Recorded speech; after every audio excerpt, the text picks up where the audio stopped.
What's going on? I am Nando. Hey man, I'm DJ. Show me them potties, I'm Diggins. And this is Mostly Nitpicking, a podcast where every week we pick apart a piece of pop culture by looking exclusive at the details. Woo-hoo. Great to be on the pod. Fucking What's sick, up, bro. Wow. Look at how much it just changed us. This being exposed to the 90s for just one movie. Or the 2000s, excuse me, for just one movie. It's incredible. You're both just real sickos. And speaking of both, DJ, you're here. I'm You're back. I did it. How was it? I drove a lot of places. I got to see this great country of ours. And I think there's one takeaway that I found. And it's no one gives a fuck about Thunderbolts or Daredevil. Everyone's just like, what are even true. those? No one cares. Get out of here. If you ask again, I'm going to punch you right in your fat lip. And I'm like, whoa. Wow. Right. Wow. Do you think it's because they let a Stitch out and it just ripped through all those toys because it's Stitch, and then it left only Stitch droppings, which are also toys of Stitch and Jumba, I guess, or something? There was a lot of Stitch everywhere I went, and the pink one too. I know she's not in the movie, but I think they're just like, well, also the pink one. I guess so. Yeah, they should put her in the movie then. Because how do we know she's not in the movie? It's true. We haven't seen it, and yeah. That's pretty cool. But you missed a great episode. A simple It sounded favor. real fun. There was some slander about my opinions about a certain actress. That's always fun. I mean, I wouldn't say there's. I think it's pretty consistent with your opinions about a certain actress. Is it though? How did you feel about a certain actress?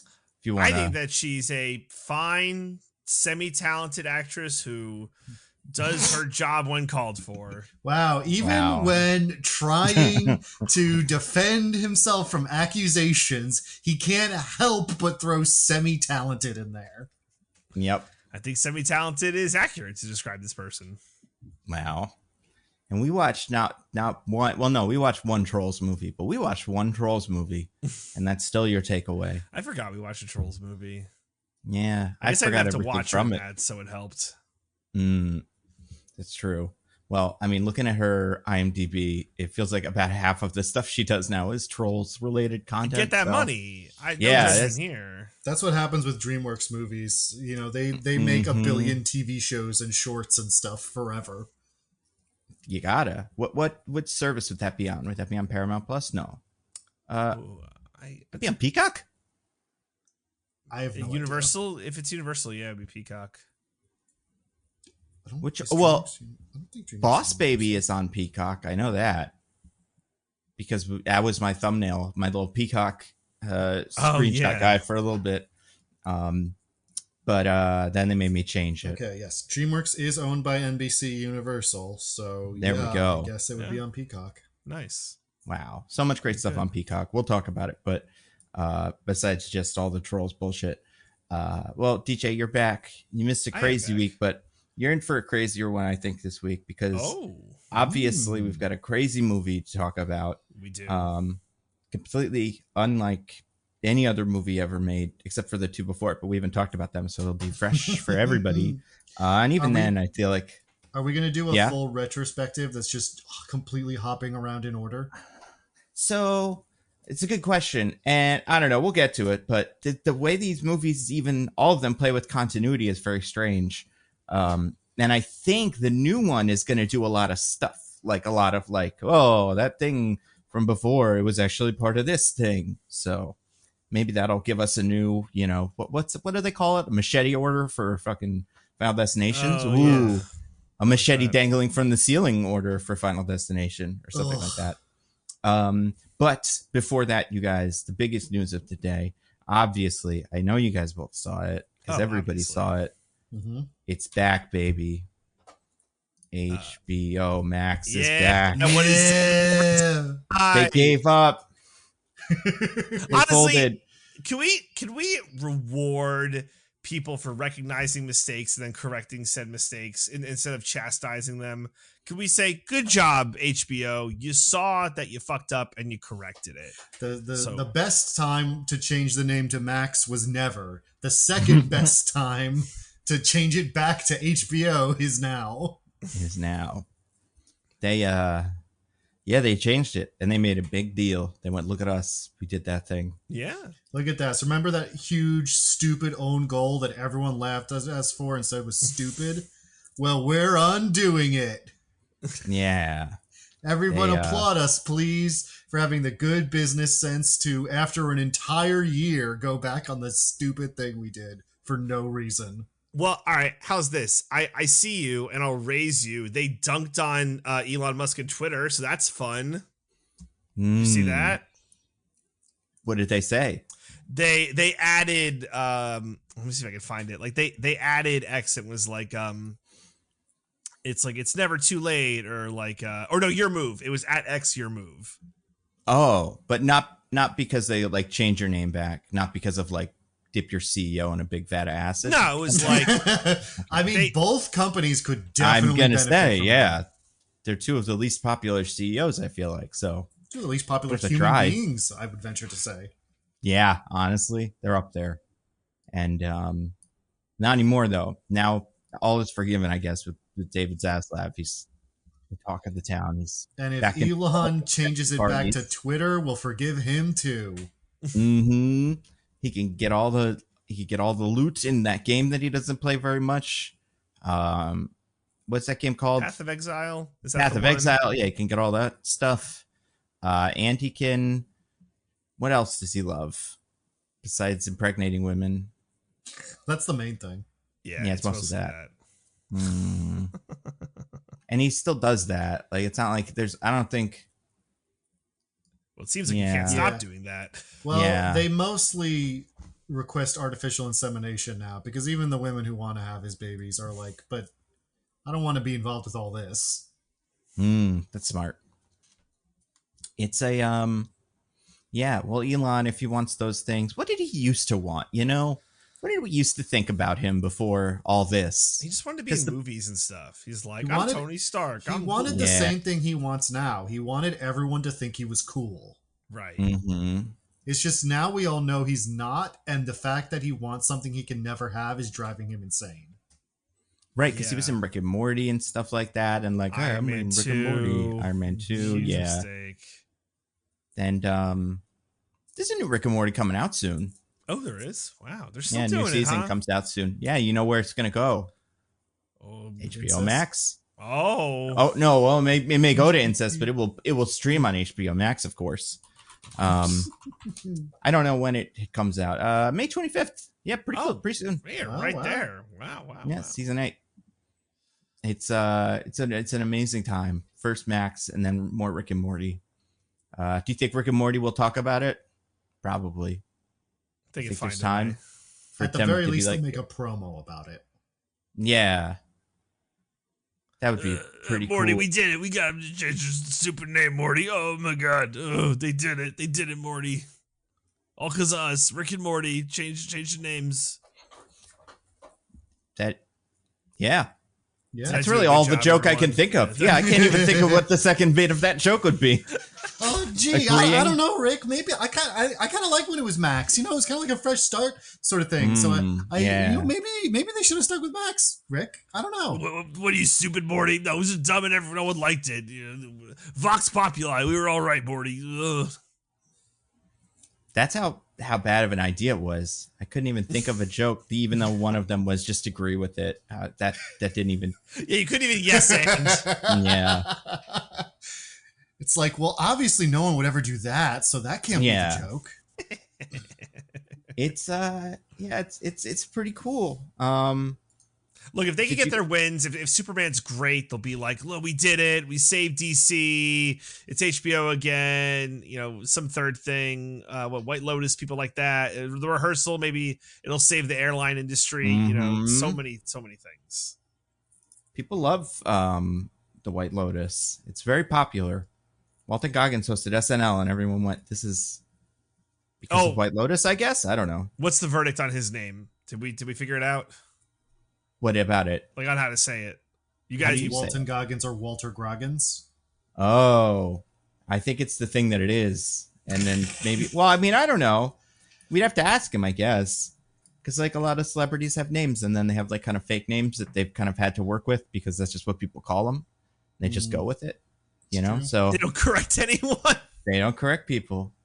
I use this example all the time, but Zoe Saldana's name has a little tilde, but nobody used it, so she just gave up for I a think while. it's an Enya, but it's fine.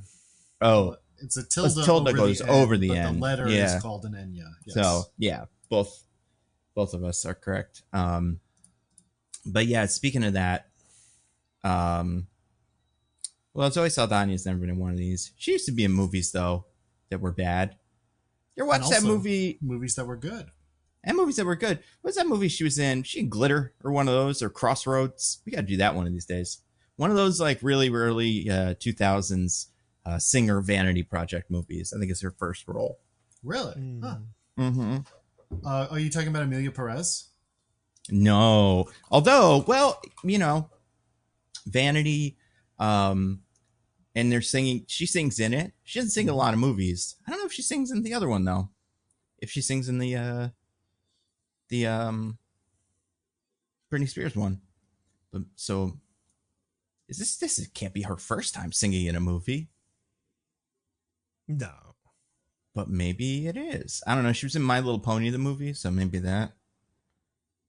But looking at this, not a whole lot of singing. Oh, she was in The Book of Life. That was a musical, yeah, kind of, right? Oh, yeah. Is Yeah. that with Channing Tatum? Was he in that movie? He was. What a He choice. was, yeah. When I'm thinking about it, does she sing in that movie? I'm not sure she I don't has a know. song. So she was in Crossroads, the Britney Spears one. She was also in Drumline the year later. Or that same year even, but that was her next movie. So you ever seen Drumline? I've never seen Drumline. Speaking of people that love having children, this was like the Nick Cannon classic movie about a guy who joins the Drumline and like gets respect from his schoolmates and stuff. It's kind of fun. I mean, I don't know, it probably stinks, but it was a movie. There was some singing in it, but I don't think she sang in that one either. She probably would have had to drum. Probably wouldn't have even been able to hear her over all the vicious drumming. Too much drumming. It's a lot of drumming because if there's a drum line, you know, like it's quite loud. Yeah. There wasn't anybody in that movie that would be like, hey, can we turn it down a little bit? But that's what I would add to it. It's like maybe we need less people in the drum line because we can hear it from very far back. Like, have you guys do you have a drum line in your there was one in Philly that would just walk down the street sometimes. Wait, Just really? drum line? Yeah. It was awful. I'm not but sure I've kind of ever fun. seen a drum line in my life. Not even in your high school? No.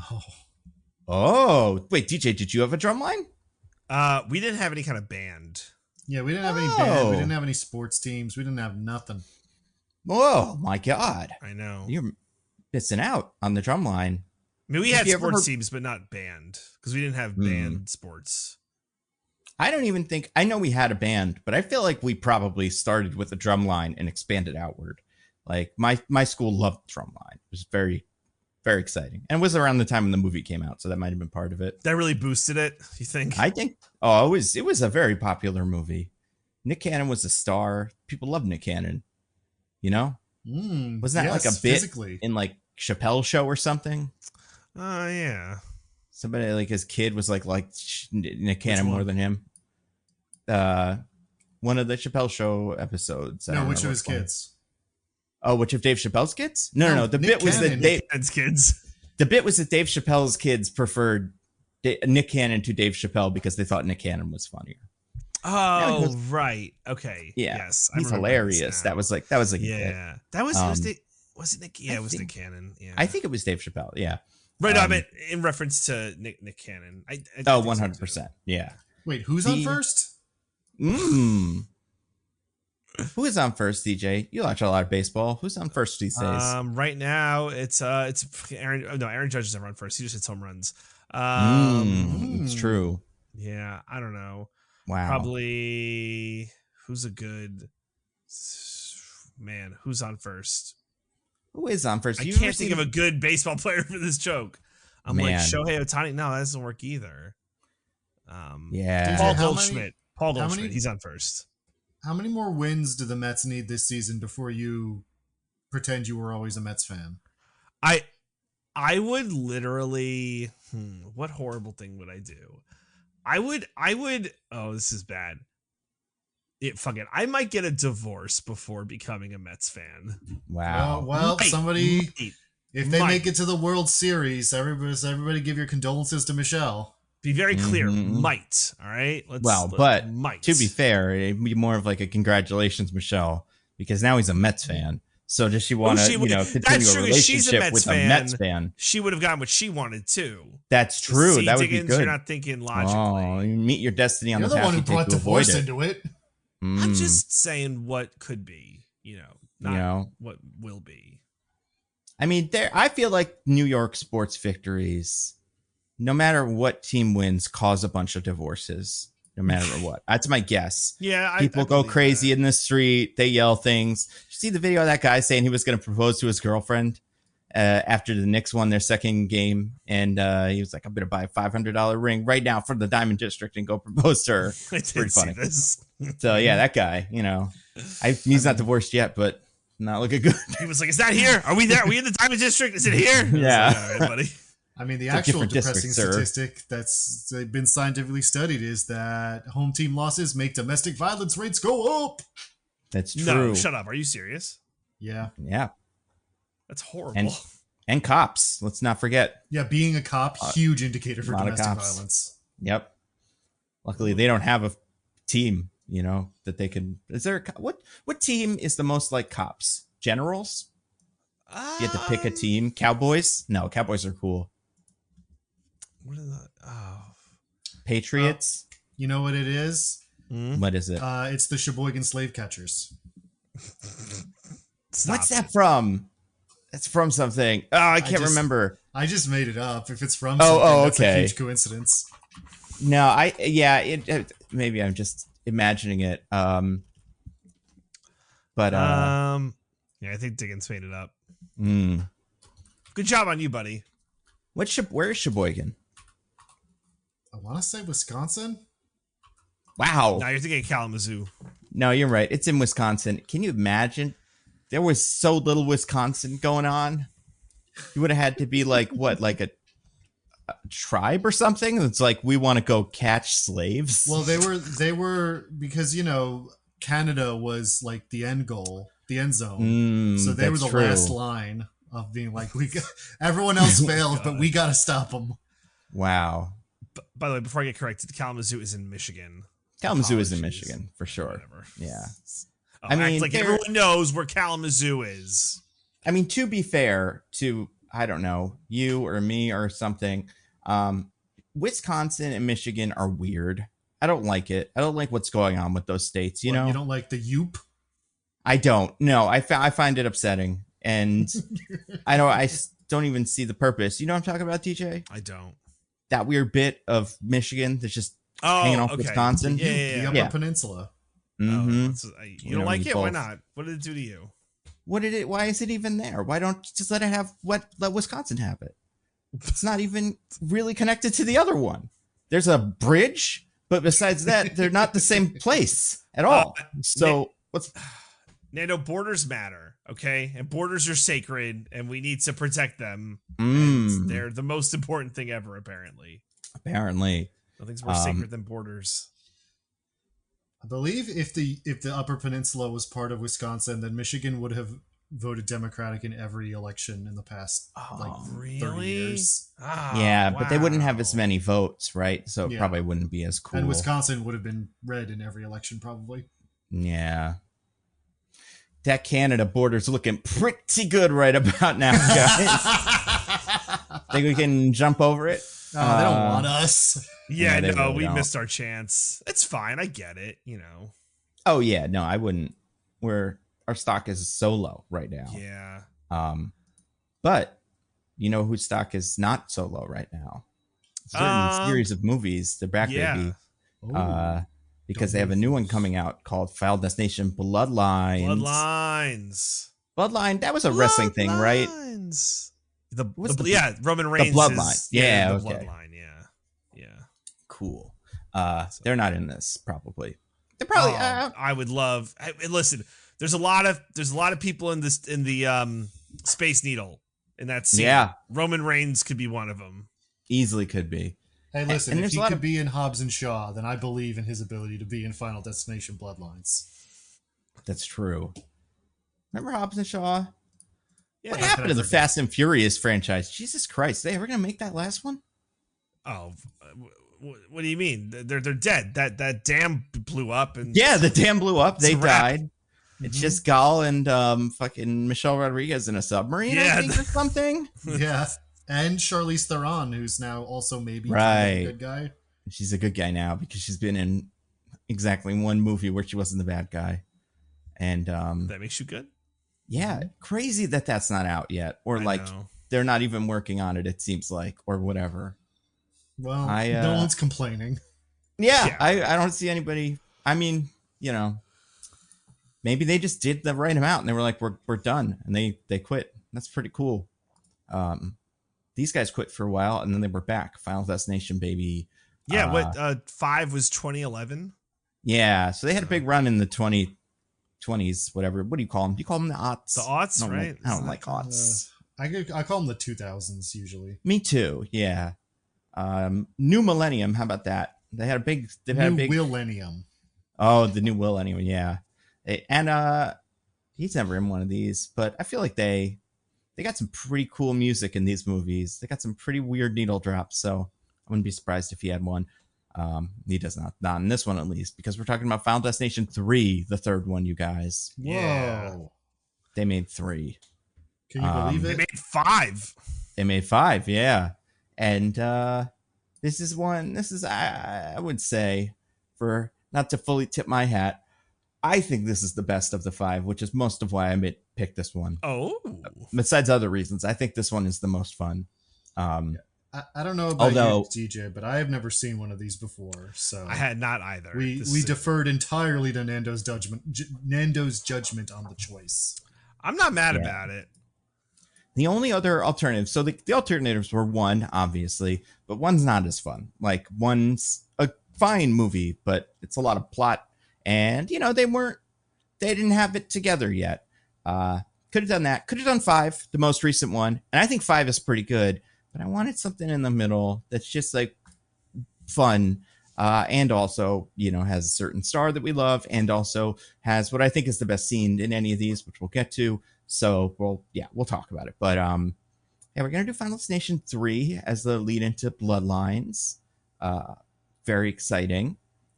Who's in charge this week? Is it Diggins from his previous win?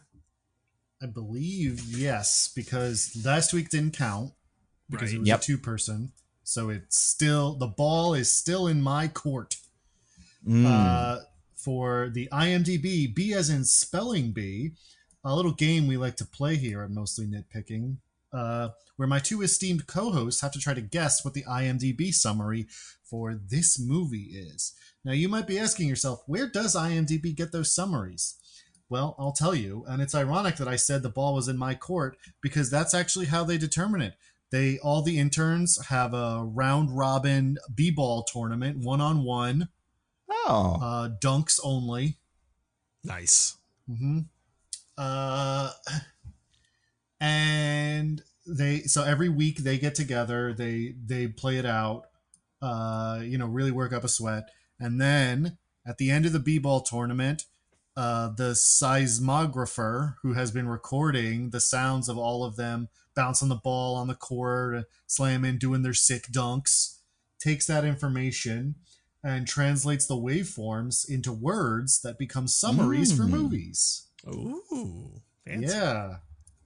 It's very now, cool. so it's all dunks. Like, you can you only score by dunks, or is it Yeah. just they only really do them because they love it so much? Any score you get, but that's not from a dunk, doesn't count. Okay. All right. That seems like it'd be pretty easy to beat that, though, right? Like, you just guard the rim really, really. Really good. Yeah, like you just do that the whole time and then you can win. Just like in but the then post. you can't win because then you don't score anything. It's just a tie. That's true. That's true. Okay. They Anyway. really have everything, huh? Yeah. Exactly. They know what they're doing. Anyway, I've got the basketball game translated to words in front of me right here, and I gotta say, it was a pretty short game. Oh my gosh. What does that mean? Like Just, it was so good, or it was a short summary? Honestly, it's a short summary, and honestly, as far as how good it is, like, yeah, that's what happens in All the right. movie. Okay. okay. Who gets to decide who goes first? Nando, you get to decide. Okay, I'll let you go first because I have an idea, right. but I need to flesh it out a little bit. All right. Uh After seeing a vision of death, a young teenager must work to, or I'm sorry, etch a sketch. After preventing the death of her friends on a roller coaster, a young girl must work. A high school girl must work to prevent the deaths of those who survived. Okay. Okay, Nando. After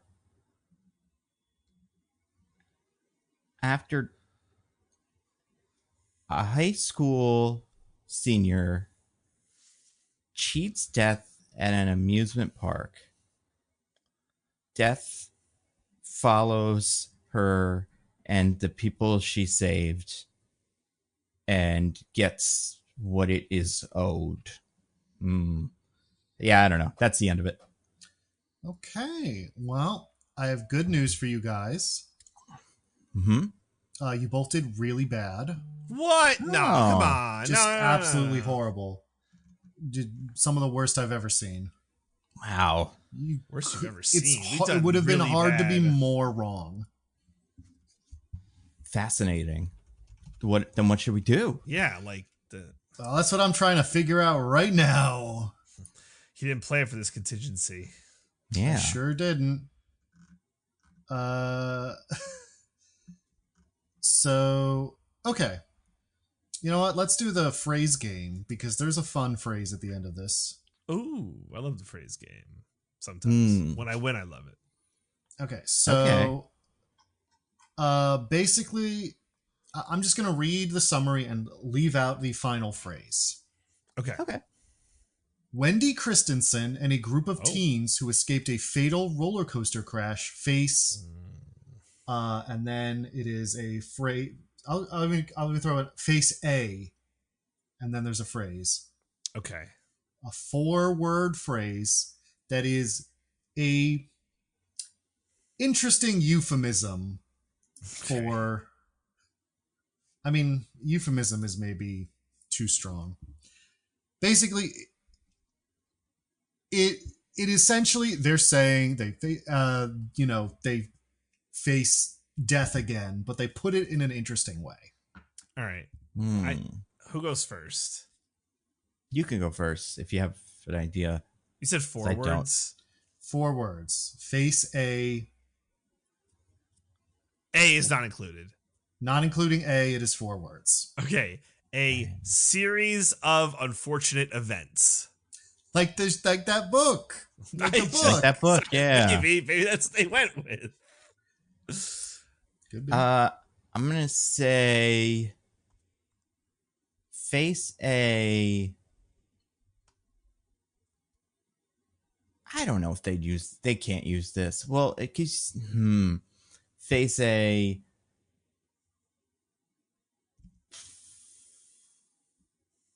Photograph collage of death. I don't know. Trying to use No. It's more euphemistic than that. Less literal. I will say. Okay. Nando, I'm going to give you a hint because I think this will help narrow it down a lot. Nando, you did do one thing that I think is helpful to know that this phrase does, which is it treats the concept of death like a person. Yeah. Okay. Okay. All right. I'm going to go. Okay. Faces a revenge spree from death. Can you read the beginning of the sentence again, Sure, Diggins? Like the lead up. Wendy Christensen and a group of teens who escaped a fatal roller coaster crash face a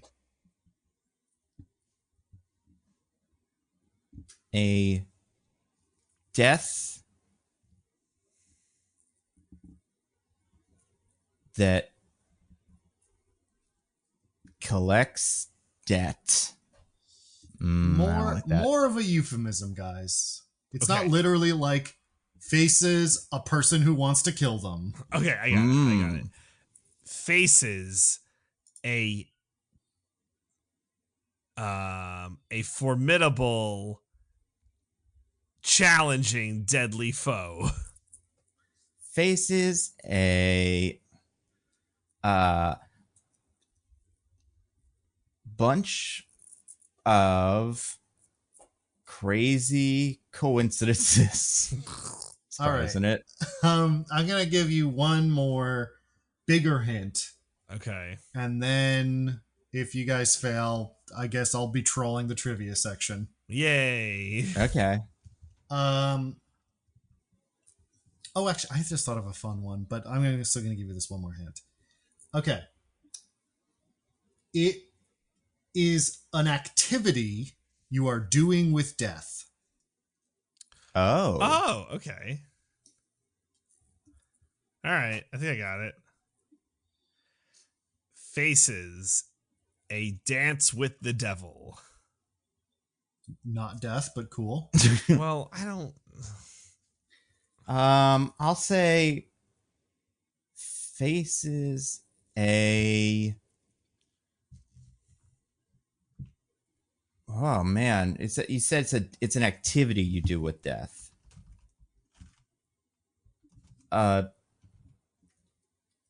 Game of tag. Death. All right. I appreciate Nando completely giving up. That's hard.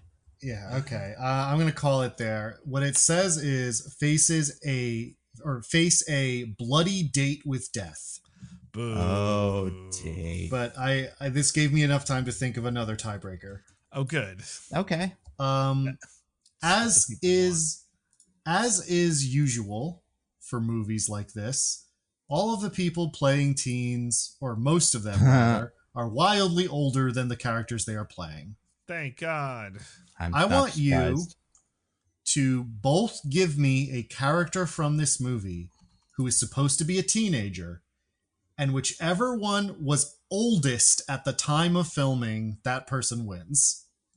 Oh, I like this. Do we have to know their names, or can we just tell you which one we mean? If you can tell me the ones you mean and I can figure it out, then that's fine. I mean, okay, I have mine. I've got one too, for sure.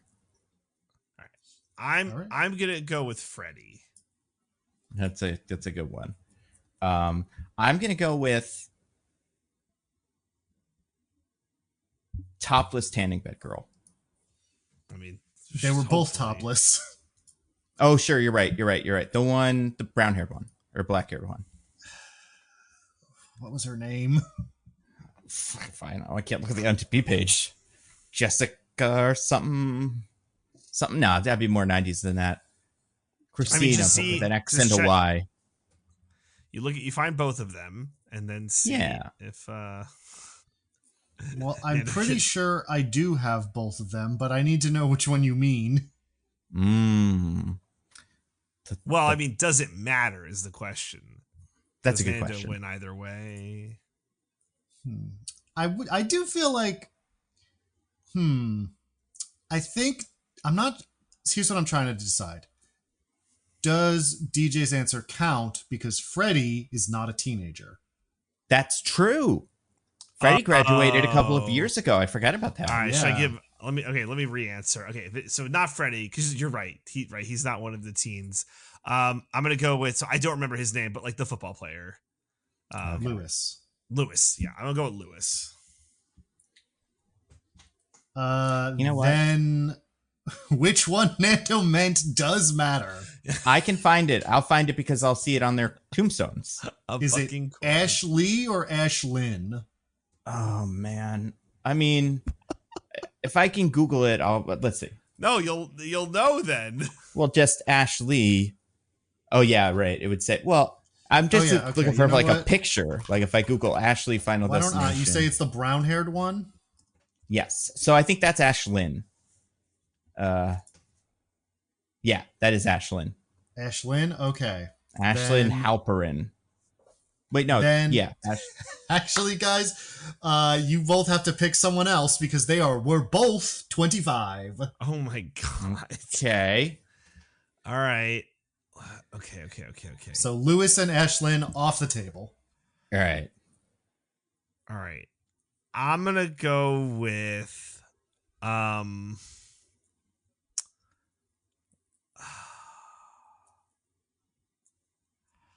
go with new boy. So the boy who lives that she's the boy who lives Harry Potter. Yeah, Harry Potter. Oh, that she's pounding around with the whole movie.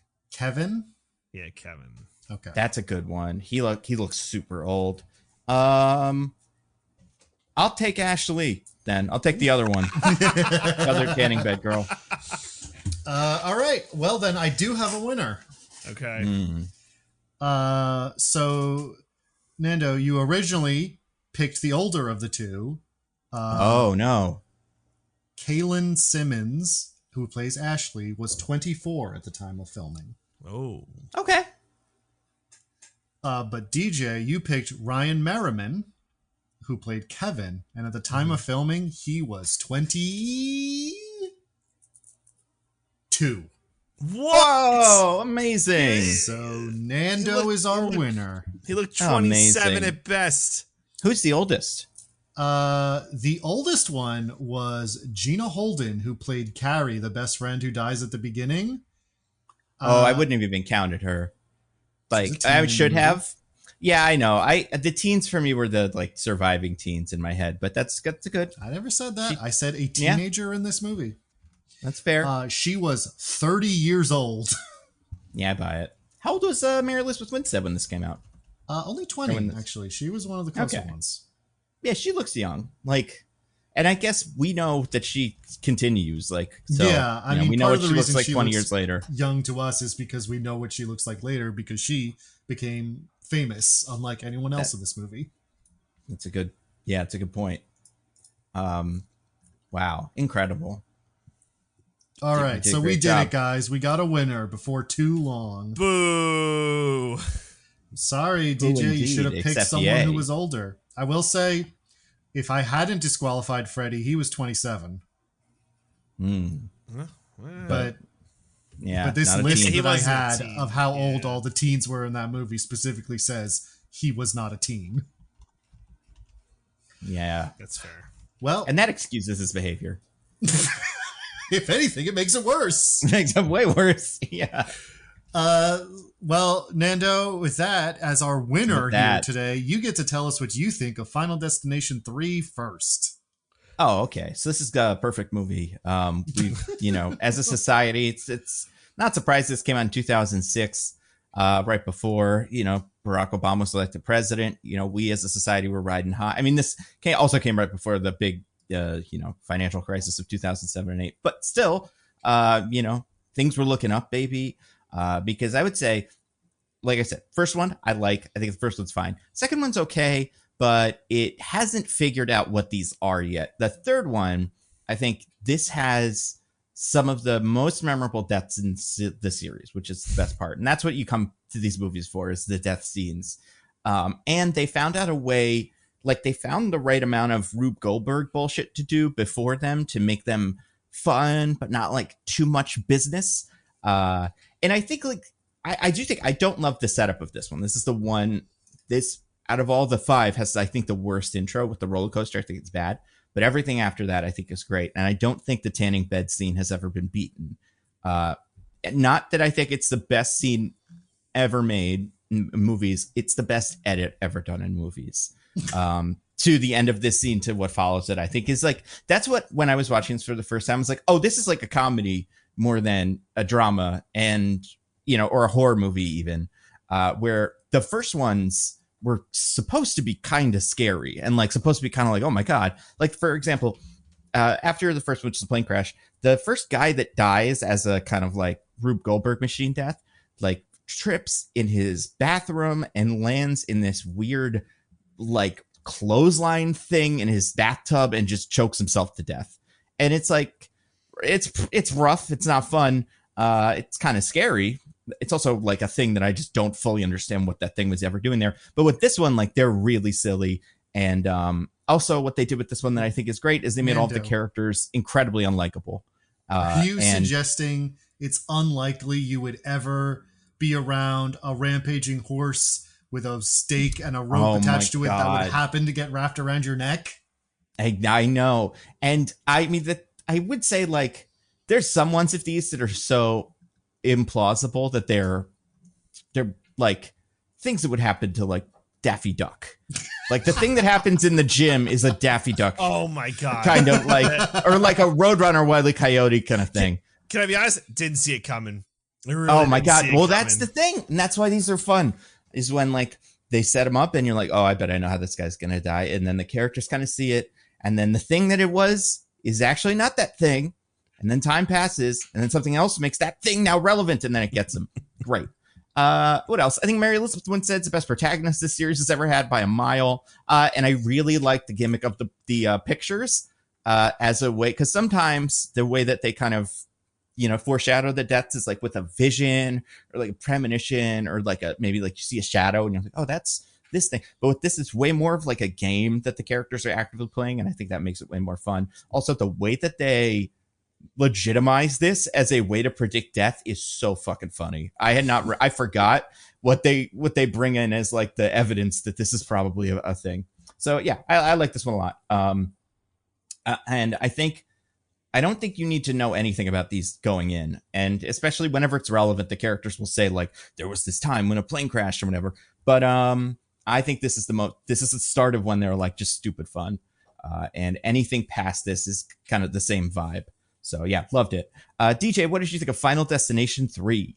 So as Diggins alluded to, I had never seen a Final Destination movie. This is my first experience with one. I watched it with Michelle. She has seen these before, and she's like, and I was like, just kind of, I'm like, oh, because I don't typically like horror movies. I'm like, are these like scary? She's like, nah, they're really fucking dumb. And I'm like, oh, that's rude. But after like watching the movie, I'm like, wow, these are real. Like, at least this movie is like really fucking dumb. And that is not an insult. It is just a fact.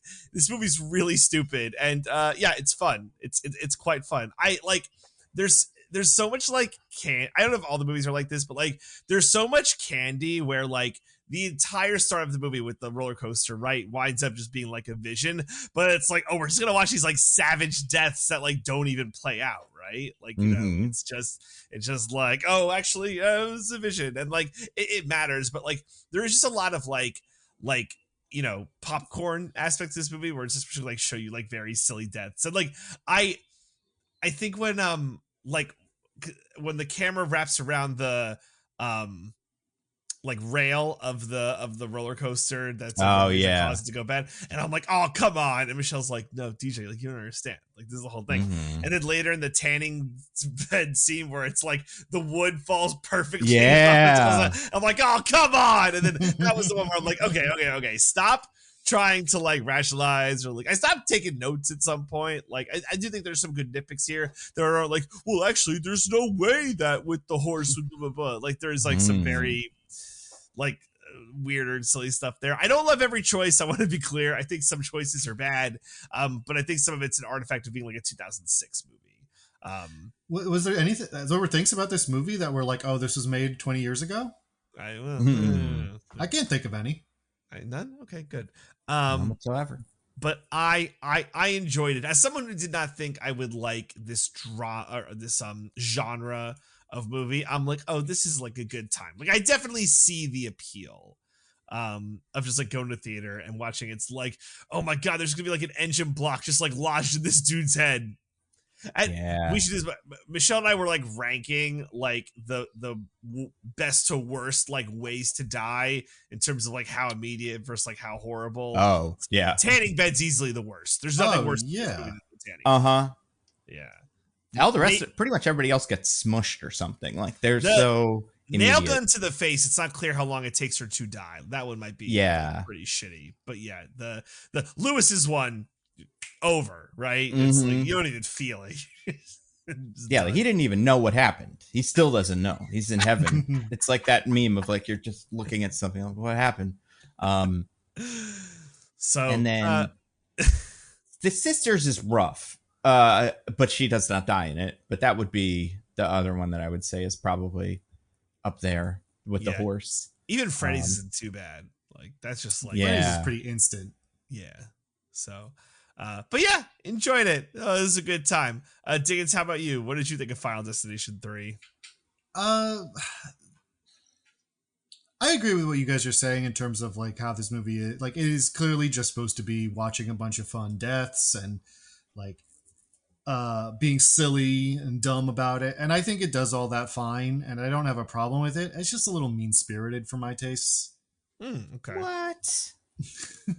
What's mean-spirited about burning 2 women alive because they brought their water bottle into the tanning salon or whatever? They're slushies. They're one of their slushies, yeah.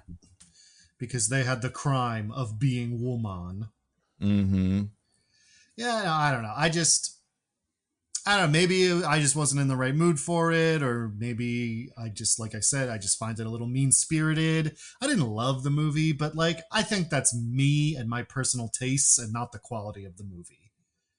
It is definitely a very silly, dumb movie, and if you like this kind of thing, you'll probably like it a lot.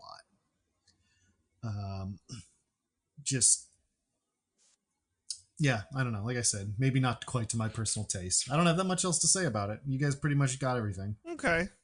Yeah. Is there anything you absolutely hated? You're like, nah. I didn't hate anything. No, I mean, like if things in it like really put me off, then I would probably be like, no, it's bad.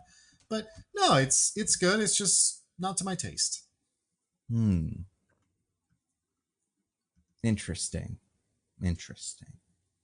Well, DJ, as the main one. Oh, DJ, no, you're the main one. Yeah, you've avoided death for too long, DJ. You have It's avoided come death for too long. That's Oh, fair. no. Well, as the main one, DJ, you have to recommend this or not recommend this movie. Well, I mean, you recommended it, right? People should watch it. Yeah, it's on Max, so it's good. Max, what's that? Yeah. Oh, sorry, HBO. It's on HBO. Oh, HBO. the- That's not just television. Yeah. Now that's a brand I can trust. So wait. So yeah, DJ, besides recommending it, you also have to tell us what happens in Final Destination 3. I think I could do it. Very exciting. All right, DJ, do you want to start? All right, everyone. Well, it's time to talk about Final... sorry. All right, everyone. Well, it's time for me to do the summary. And I think it's been some time since I've done the summary. And, it's Final Destination 3. It's really about a movie about having to get to where you need to go. We start on a roller coaster, and some people get off, some people stay on, some people just just like a crazy little thing called life. Yeah. Yep. Yeah.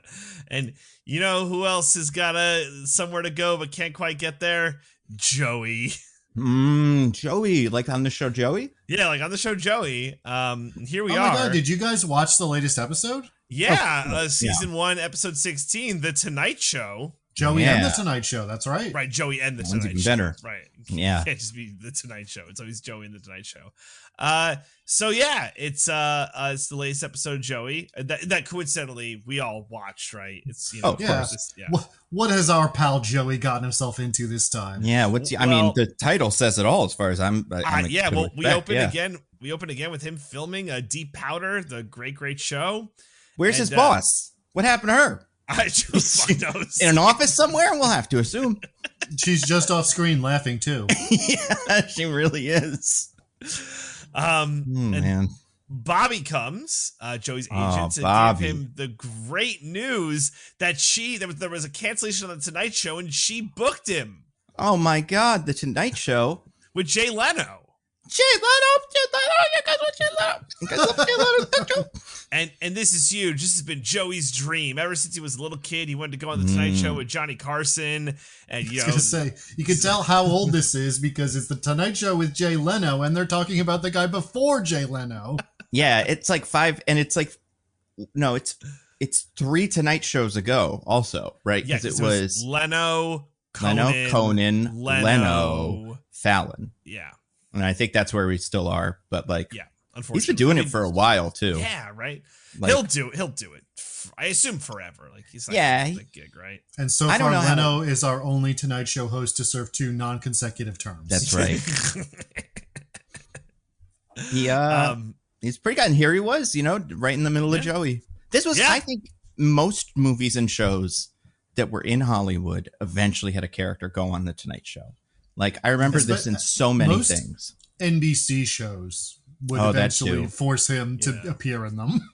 Well, and I feel like there was, the other thing I remember, which I guess they still do sometimes, but they used to love having a character in a thing. Like, you remember that movie Joanna Man, where the guy plays basketball, but then he cheats, so then he gets kicked out of basketball, but then he decides to join the NBA as a woman so that he could continue to play basketball.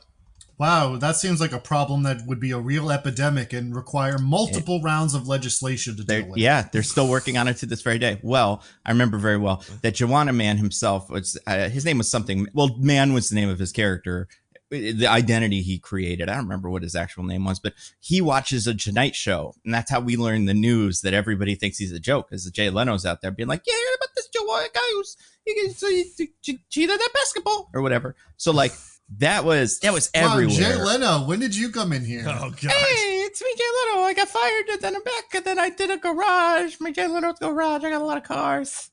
Doesn't really come up in this, but I would have a lot to say because this is a car-heavy episode, DJ. I would say it's a car-heavy episode. Wow, that's probably how they got me involved. They gave me all the cars. Well, I don't know if they got you involved. I think they just used some B-roll of you, and then put you in the episode because. They got him. They got the hug. Yeah, I did the hug. Oh, okay. Although also, that could Jay just Leno, be me. I have to ask: are you related to Christy Gnome's dog? It's not an uncommon thing. For me and Christy Gnome. She's from where's Christy Gnome from? You heard about this in the news, Christy Gnome? She was what was Christy Gnome? She was at the Senate and she said she hadn't seen the little things with the knuckles. Heard about this, you guys? What? I have not heard about this. Oh, Kevin thinks it's so funny. She's from one of the Dakotas. I think it's North Dakota. Yeah, somewhere in one of those places. Where am I from? Who knows? I'm from. You think I'm from California? You, presumably. Yeah. Well, I'm so busy making all my jokes. You know who's funny these days? Britney Spears. Probably. What's going on with her? Give us the Britney Spears update. She's finally got emancipated, I think, or something. I don't know. Oh, good. Yeah, that happened. Right? Wasn't that a whole thing? I think. Dancing around, doing stuff in, I don't know, Vegas. What's Britney Spears up to? Who else did I hate? Pamela Anderson. Blonde women. Those were my main ones. There any of those in this Joey show? Whoa, I've got good news for you, Jay Leno. Wow. One? 2. Not one, but 2. Oh, my gosh. It's incredible stuff. You guys want to see a news headline where they misspelled one of the words? You're transferring from Christy Gnome's dog to like some kind of like orphan from a New York orphanage in the 30s. Well, I didn't want to talk about this because it's my background, but I used to be an orphan, not in the 30s, but in the, I guess the 30s. What we think, 50s maybe? I don't know. I was probably in my 30s. You were born in 1950, exactly. Wow, yeah. Jay Leno's 75? Oh, my goodness. Mm-hmm. Yeah. In New Rochelle. Oh, look at that. Jay Leno, didn't you, fall down, the side of my face or something? It was weird. Yeah, because you stay at, not, bad hotels, but you'll stay at, a Hampton Inn. And then, you'll walk somewhere and you were walking, you fell down the side of a, not quite a mountain, not quite a hill, but you fell really bad. Yeah, I was watching that movie Swordfish. And I saw what Hugh Jackman did. And I asked Hugh Jackman, I was like, you hear about this? Hugh Jackman, you're the Wolverine. And then I forgot what I was talking about. And then I thought that movie was real, I guess. I don't know. I got a big head. Everybody knows that. Yeah, that's true. That's how you scratch up so bad. I just assume you have so much money. You don't have to stay at Hampton Inn. You could stay at the Ritz-Carlton, right? But then I don't know the man of people. I got to understand the people. I see. so I can make jokes about them. Yeah, like Britney Spears. Okay. She's one of the people you guys care about. Because she stays at the Hampton Inn, famously. Crazy. She shaved her head. Yeah, exactly. It's a woman that you can't even trust. Well, She's crazy. You know, Jay Leno, I was skeptical. It's actually really great that we have you here for Final Destination 3. Oh, I think you can explain a lot of things to our younger audience. That's true. What did yeah? I used the wrong transition. Like, you know what else was huge in 2006? Jay Leno and the Tonight Show. Yeah, That's also what Joey. And nothing was bigger than Joey. No offense, Jay Leno. Joey. I don't. Who do you think was bigger in 2006? You or Joey?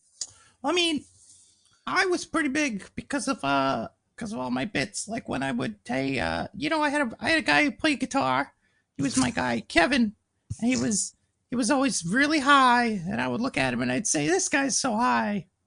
TV was bad back in the day, you know. It got better, but it was bad. You think it's gotten better? It's a little better, yeah. I feel like we got a little bit more sophisticated with our bits. That news thing was like my whole thing. Every Monday, people would be really excited. I'd bring a piece of paper and it would say, these guys wanted to sell a basketball, but they called it a basket bale. And then everybody would laugh. Old ladies, probably other people at home. Isn't that funny? It's called headlines. I didn't even give it a clever name. Yes. I just like, these are the headlines. Jesus Christ. This guy said 1-800-BUT instead of 1-800-BAT or something. I don't know. I'll find you some headlines. Please. Anyway. While Jay Leno does that, maybe you should tell us about this episode of Joey. Let me tell you about this episode. All right, so Joey and the Tonight Show. Joey's been invited on the Tonight Show, and so we got him hanging out with Michael and Dre De Matteo. What the fuck is her name again? I can never remember her character's name. Gina. Always Gina. Yeah. Oh, hey Nando. Yeah. I've just Gina, been busy reading. Did you guys hear? Mississippi's illiteracy program shows improvement. Why would they have a program to make illiteracy, you guys? That's fucking insane.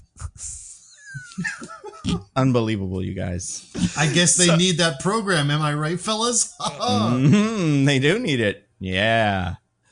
So they're in the living room. Also, they're like talking about like, oh, are you nervous? Don't call him Johnny. Call him Jay, because they'll think of Johnny Carson, think of Jay Leno. And what's your story gonna be? What fun little story? Oh yeah. We get a little bonus incest. I don't know about incest. A little incest adjacent. In referencing that Michael was breastfed till he was 7. So Am I crazy? Has that come up before? I do think it has, and I think it's been later. I feel like maybe I'm thinking of like him sleeping in bed with his mom or something, but like it's all different things. We've heard similar things to this, and that's great. But that's all well and good. So that's the preparations. Now the next day, it's time for Joey to go on the Tonight Show, and Michael is driving Gina and Joey to the NBC studios where they're going to film the Tonight Show, and they're in traffic. California. I guess before the traffic, I know California, but before the traffic, a truck cuts off Michael, and then Joey and Gina are like, get next to that guy and like flip him off because he cut you off. And he's like, no, I don't want to do it because Michael's a nerd. And then they like egg him on to do it, and he does it eventually. And Hell he's like, great. Yeah. But now they're stuck in traffic, and oh no, Michael's stuck next to the guy he gave the finger to. Oh no. Apparently they could only have him on set in that car for like a few seconds because they used this shot of him staring at them so many times. Who's him? You talking about just some random guy or some really cool guy? Anybody? Well, we don't find out who he is at first, DJ, but eventually. I don't know who this is. But what's his like? What is he in the world of the show? What do they call him? Why are they worried about him? Oh man, I forgot. It was on his license plate. Like it is on his license plate. Yeah, he is. I'll just say it because you'll never guess. He's the Judo Man. The Judo Man. That's not Judo Master from Peacemaker. Different guy. Yeah, but very different. Judo Man, and they even in Peacemaker, it's like a little guy, and then in this, they're like, that can't be Judo, man. He's too small. And then we see in the back of his truck, there's a bigger guy. Big guy. And they're like, that's Judo man. Judo man gets driven around. That's how cool he is. In a pickup truck. Yeah, because it's so big. One of those big pickup trucks you used to like those big mow down pedestrians. Yeah.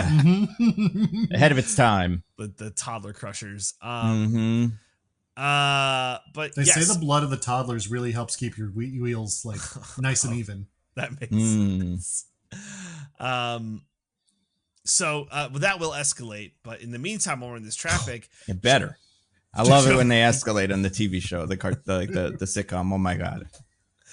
Joey gets a call from Bobby saying, Joey, avoid the 101. There's a huge accident. He's like, no, I'm on the 101. It's like, oh no. And they only have 45 minutes to go. And it's how is Joey going to get to the studio for the interview? It's 9 miles away. Yeah. Can you run that fast? No, unless he's Kenyan. Unless he's Kenyan with the number on his back. Hey, real quick about Bobby in this episode. What the fuck is she up to? Okay, what's she doing in this? Yeah, she appears to derive some sort of sexual gratification from tasing herself. She even says that in at one point. She's like, I think I like it, and yeah. Pretty cool. She'd be perfect on, you know what, that's probably Final Destination proofing herself, you know, because 50% of the time a Final Destination starts with either water running that's not supposed to be running or an electrical socket that's sparking or something that lights a fire that blah blah blah. So if you could deal with the electricity part, you're pretty much unstoppable.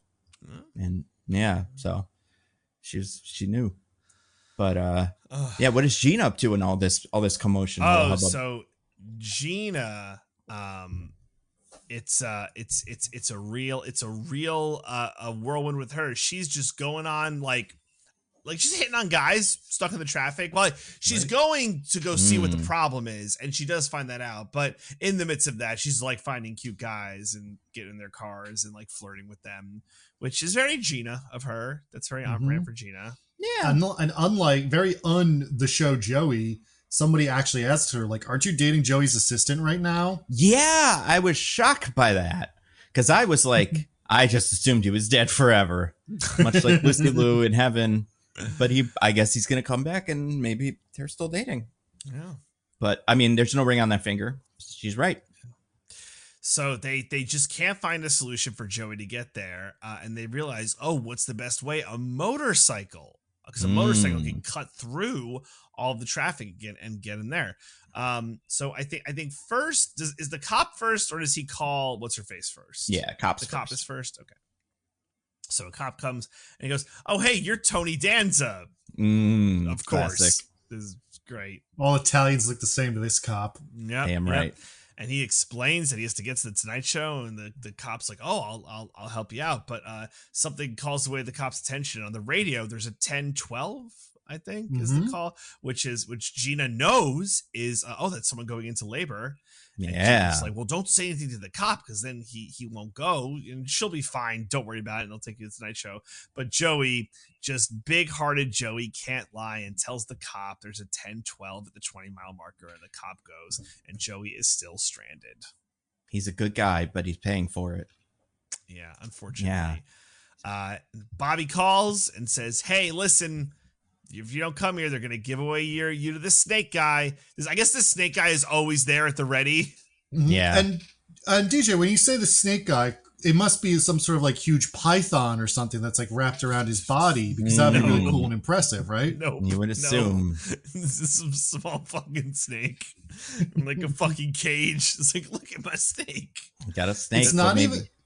Maybe it's not even like a regular snake. It's very small. Yeah. That's the novelty of how small this snake is. Speaking of snake guys, my friend Jay Leno wants to ask, you guys hear about this snake guy this week who got bit by 1 million snakes? And then he got all the snake anti-venom? Maybe this was him. You know, maybe this is how we got to start. Do you remember interviewing this guy, Jay? I don't remember because he didn't get on the show because we did Joey instead. So, you know, that's fate for you, you know. You meet death on the way to avoid it. That's what they say. The final destination. In the talk show industry. Yeah, so anyway, goodbye. So, yeah, that was funny, though, that happened this week. That guy just like, you know what I'm talking about, right? DJ, the snake guy? Yeah. I don't. Oh, you don't know? Oh my God. Well, I mean, Like, you kind of heard him explain it. A guy got bit by snakes for like 20 years to develop antivenom, and he kind of maybe did or something. It's bizarre. Yeah. He did that thing where you take a little bit of poison over and over again for a long time and eventually become immune to it. Yeah. And he did it for getting bit by snakes. Yeah. They did it to create a like universal snake antivenom. Holy because moly. that does not exist. But he would like, there's videos of him because he cataloged this going like, all right, here's a rattlesnake. Oh, bit me. All right, cool. Put it back in. God, that's crazy. Yeah. He's also Final Destination proof, although I don't think animals usually get involved in the Final Destinationing. It's usually more of like a whole person who turns on the radio and manipulates. It's very mechanical on a subway. That's true. Well, yeah, there's sometimes death. Everything's really death when you think about it, you know? Look around your room right now at all the things that are actually, when you think about it, death. Interesting. That Bud Light I wish they'd get on with it already. I know.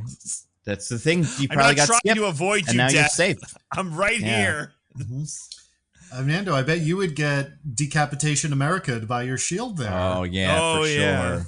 Or like the Wolverine one would like get to, action figure would get thrown through my heart or something. Yeah. One. Oh, there's just so many fun options. Or maybe it would be, well, it won't be the cat, but it would be something like that. Something I wouldn't even expect. Something mundane. A candle. I have a candle in here. It's got Fonzie on it. Hey. You guys remember Fonzie? Yeah. We love Fonzie. We love Fonzie. Anyway, so Joey's stranded. There's nothing to do. So his last chance, maybe he calls what's her face? The neighbor. You even said her name earlier. Alex. Oh my God. Yeah. They call Alex and they say, Alex, you work at a law firm? Get me a motorcycle. You must have one. And she's like, I like his justification for this, by the way. I think this is funny. Like people on the weekends like want to do something and get loose. Yeah, lawyers' lives are boring, and the only way they can derive like meaning is by motorcycling on the weekends. And then she's like, they don't do that. And then she kind of has a second. And I don't think they do, because she doesn't come back with a motorcycle from the law firm, but still, there's some truth there. Yeah. But anyway, so yeah, Bobby calls, seems like is going to give it away to the snake guy. And Joey's kind of resigned. All right, I guess I don't get to do my dream of being on this night show. But now it's time. Now escalation has happened, and Judo Man is ready to fight because he's mad. The Judo Men are ready to fight Michael, and it's like, oh shit, it's going down. But then, to whom do our wandering eyes appear? It's Alex on a pink moped. Oh my God. She's like in a pink matching helmet, and she's like, Joey, I've come to save you. Also diffuses the fight because the fight doesn't happen, or we don't see it play out. Because it seemed like the fight wasn't going to happen because there was so much stretching involved. Yeah. By the time the stretching was over, the freeway would have been cleared. Yeah, it didn't really seem like anyone was actually that interested in fighting. They probably weren't ever going to do it, except Michael starts yelling like, "Just fight me already! I'm so sick of waiting for it." And they're kind of like, I mean, all right, if you want to fight. You ever been in that situation, by the way? You yelled somebody in traffic and then you pull up next to him because of like some really, oh my God. I've never yelled at anyone in traffic ever. You need to go on a ride with me and Gina and Joey. We'll get you started. Everything will be good. Nando, if I didn't learn at my father's knee how to have road rage, then nothing can make it happen to me. My dad is the worst road rage imaginable. Well, nice. The best road rage, because that's how it goes. Yeah, no, your father's a hero. And there's no, downside because Judo Master or whatever can't even fight you. Yeah. I did once see two people at a stoplight get out and start fighting and then get back in their cars like right before it turned green. That's funny that they got a little one in. That's pretty. Any fight. The thing is, it wasn't a bit. They were sincerely furious with each other, and yet they still did it all coordinated like that. That's the thing, man. See ya. You just gotta yell. You want to yell, and there's gotta be something. There's gotta be some like, hey, you can't cut me off, you jackass. But then that's it. Then everybody just goes about their day. The person who cut you off is a bad person, but they live with that. You don't get out of the car. You're crazy. But also, you know, I don't know. It's pretty good. And Michael is going to get killed by Judo Master or Judo Man. Yep. But then. But Joey, yep, our lovely Joey, he rides the moped or scooter, whatever, to the NBC lot, right into the Tonight Show backstage. Bobby is holding back the Snake Man so Joey can run onto stage and give Jay Leno a big old hug and have his dream of being on the Tonight Show. Wow. Yeah. Wow. So, yeah, that was this episode, wasn't it? And that's Joey, yeah. So it's like one of those episodes, it's like Mortal Kombat movie, where like by the end of the episode, you're like, are we ever going to get the Mortal Kombat fight though? We've been training for it, but like, what's it going to be like? Is he going to, you know, say something, let's say a comment that is bad on the Tonight Show? And the answer is we don't get to see it. Nope. Skip right over it. Sure, he did fine. Colin Farrell was on that episode with him. A few minutes. Yeah. That's true. He's a busy man. He was doing all the other little cameos and all the other things. Like Joanna Man. Deep Powder. Yeah. That's Joey. Wow. Yeah, what did you think of this one? It's kind of a nothing episode. Like it's very meandering. Well, I mean, those are both core bedrock qualities of That's the Joey. A good point. And we did have some adjacent incest. So actually, no, perfect Joey episode. Yeah, good amount of incest. I didn't mind the Gina plot. I thought it was kind of funny, but it didn't go anywhere. It didn't we didn't get that third beat. Yeah. Which I think is true of every plot except for the Tonight Show one. They all just kind of end. Mm-hmm. And Alex doesn't really have one. She sort of just like pops in and out of the episode at random. Yeah. Well, this is like what you were saying last week. Like, these are just too short. Like, there really is like a third beat that's always missing in every episode of the comedy, and they just don't do it. Like it would be that, you know, Gina would flirt with Judo Man or something, and that would, you know, close it all up. But yeah, they just don't bother. That's very brave of them. So pretty cool, in fact. You know, LA, a lot of traffic. Right. That's what they tell me. That's what I hear. All the cars, am I right? LA, it never rains. Yeah. Mm-hmm. Earthquakes, though, those happen. And people, so fake. Yeah, phonies. But DJ, speaking of phonies and Joey and stuff, what other fake things happened in this movie that wasn't real? Oh, yeah. That's what I've heard. About that. All right, here we are. Final Destination 3, a movie starring Mary Elizabeth Winstead and others. Yeah. Not a lot of other names popping up in this movie.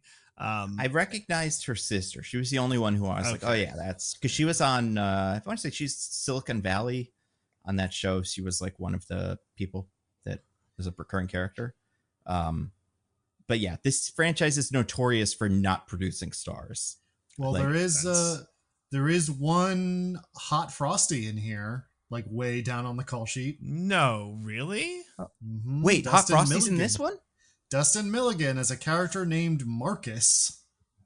Oh, nondescript high schooler, I guess. Had no idea. Yeah. I think he was just a guy in the festival at the end because he's listed near the end. Right. Well, I guess the Hot Frosty universe continues. I guess next week we'll have to do another Hot Frosty. Keep doing Hot Frosties. Mm-hmm. Wait a second. Okay, hold on. Marcus is a high school student and a casualty of the Devil's Flight derailment. He's the fourth casualty of Devil's Flight to die. But like so he's one of the ones that does die in it. Mm-hmm. Yeah. He's one of the ones who doesn't get off. It is he who insists the hey ho let's go chant. Yeah, that would be a real Hot Frosty move. Wow. By the way, before I get started with the summary, I should mention that you know, if anyone wants to do an interjection, feel free to do so. We have a return, I think, of another of someone who's been on the podcast before. It's coming back, but in a different form. I believe we've already used the lever. Is that correct? We have, yes. Probably. But I think this is a simple lever. This is the very complicated carnival ride lever. It's like a big red ball in the end that's very long, and this one's like the so like this was a very exaggerated large carnival style lever. So Okay. And sometimes they just go off by themselves, you know, and you're like, oh man, and then they knock over a big thing of blue liquid. That's even worse. Yeah. So and then watch the out for blue that. liquid like drips onto some electronic device that starts sparking. Mm-hmm. what are you gonna do after that? And then it turns on, and then it's like a little robot that walks around the desk, knocks over some papers. Pretty cool. Pretty cool. So if anyone has an interjection, feel free to pull that big old lever. In the meantime, though, let's talk about this movie. So we open where all great movies open. A carnival. It's a carnival. Damn right. It seems like it's one of these like did this strike you as like existing carnival that's always here, like a Coney Island, or one of those like pop-up deals, like we're in town for a bit? I mean, it's a roller coaster, right? It has to be an existing pretty legit, carnival, right? Yeah. I don't think you can But pop the rest- up a roller coaster of that size. The rest of it felt pop-up-y though. Is the weird The rest part. of it did, for sure. Yeah, the like Tower of Terror thing and all the like games. Yeah, it's a weird. It's almost like the roller coaster existed, and then everything else came around that. Like only the Maybe, roller yeah. coaster is pre-established. Because nothing possible. else is like a permanent structure. But whatever. And you know, it seems like, oh, this is a regular carnival, but it turns out it seems like this is some kind of high school senior celebration pre-graduation. Mary Elizabeth Winstead, our main character Wendy, she's taking photos for the yearbook, and we got a whole cast of characters. So we got Wendy, her boyfriend Alex, Jason, her friend. A lot of these are gonna be nameless, sure, and then that person's boyfriend Kevin. Yes. The main one. This is the one who we follow through the movie. Yeah, main boy. Kevin. They're hanging out. We learn at some point. It's just very funny. That he is Kevin's very into his girlfriend, and we later find out he wants to propose to her. But we find out early in the movie that she's going to break up with him right after graduation, which is kind of fucked up. Keep him happy for a little bit, I guess. Yeah, and I feel like this must be a weird relationship because they're just not on the same page at all. But that's just how you do these, I guess. And so guys, I was gonna ask, did you guys ever do like a teen night at your or a senior night at a amusement park? No, I don't think so. No. We had a senior trip where we went to Universal Studios, and they have like a senior night, or like at least used to, every all the seniors from all the high schools of the world, not all of them, but many of them come to there. So yeah, we did that. So it was better than this. Nobody died. I think I fucked up my leg. Not that we know of, right? Well, maybe nobody died there because the thing was, well, I guess people would have died anyway, but fewer than you would expect because some of them knew something. Oh yes, someone had a vision. So Wendy's taking pictures. Our first little clue, something might be wrong, is there's the ride, the high dive that they're all on. She takes a picture, and the V is not lit. What? Die. High die. Wow. High time to die. Yeah. Get some other couple interesting characters we get. We have two, let's just describe them as like Valley Girls. Those were the two that Nando had mentioned. They're listen, if you grew up in the 2000s, then you understand everything you need to when I say they are extremely meant to evoke Paris Hilton. Yeah. Well, our first shot of them isn't even their faces. It's a character, Freddy, who we'll get to, staring at. Sorry. Yeah. No, go for it. As long as we're here, I have a lever to pull. Oh, please. Like a whole. And I think this is you guys are going to agree. This is going to cover a wide variety of things. That's really concentrated in this first 30 minutes. I've got a lever section here called a staggering array of misogyny and sexual harassment. Yeah, and you think it would be focused around the one sexual harassment character, but it's all over the place, kind of. It's everybody gets in on the action. Yeah. Well, this first one we have here, right, is we have Freddie, who we learn is not a senior, graduated a couple years ago. He is staring at these ladies' buttocks and their thongs. Yeah, that's back in the day. It's our intro to these two. What else do we have? We have one of the characters takes a photo up a girl's skirt, real classic. Yep. Kevin, one of our main characters, this is one of the first things we see him do. Also, that's got to be something for someone who dies on the initial coaster. That's not someone who gets to like live for most of the movie, because that is one quality I feel like a lot of these people who die, it's like, oh well, they're shitheads, so it's like they should die.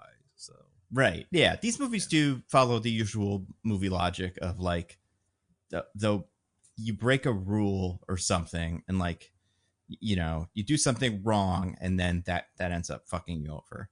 So like characters that start fights, or even just like bring sodas into places where sodas aren't supposed to go. You see them die and you're like, well, they did bring the soda and they were told not to. So, you know, that's be women. Or, well, they brought the soda. That's what I'm saying. They shouldn't have brought that soda. What about the other one? Yeah.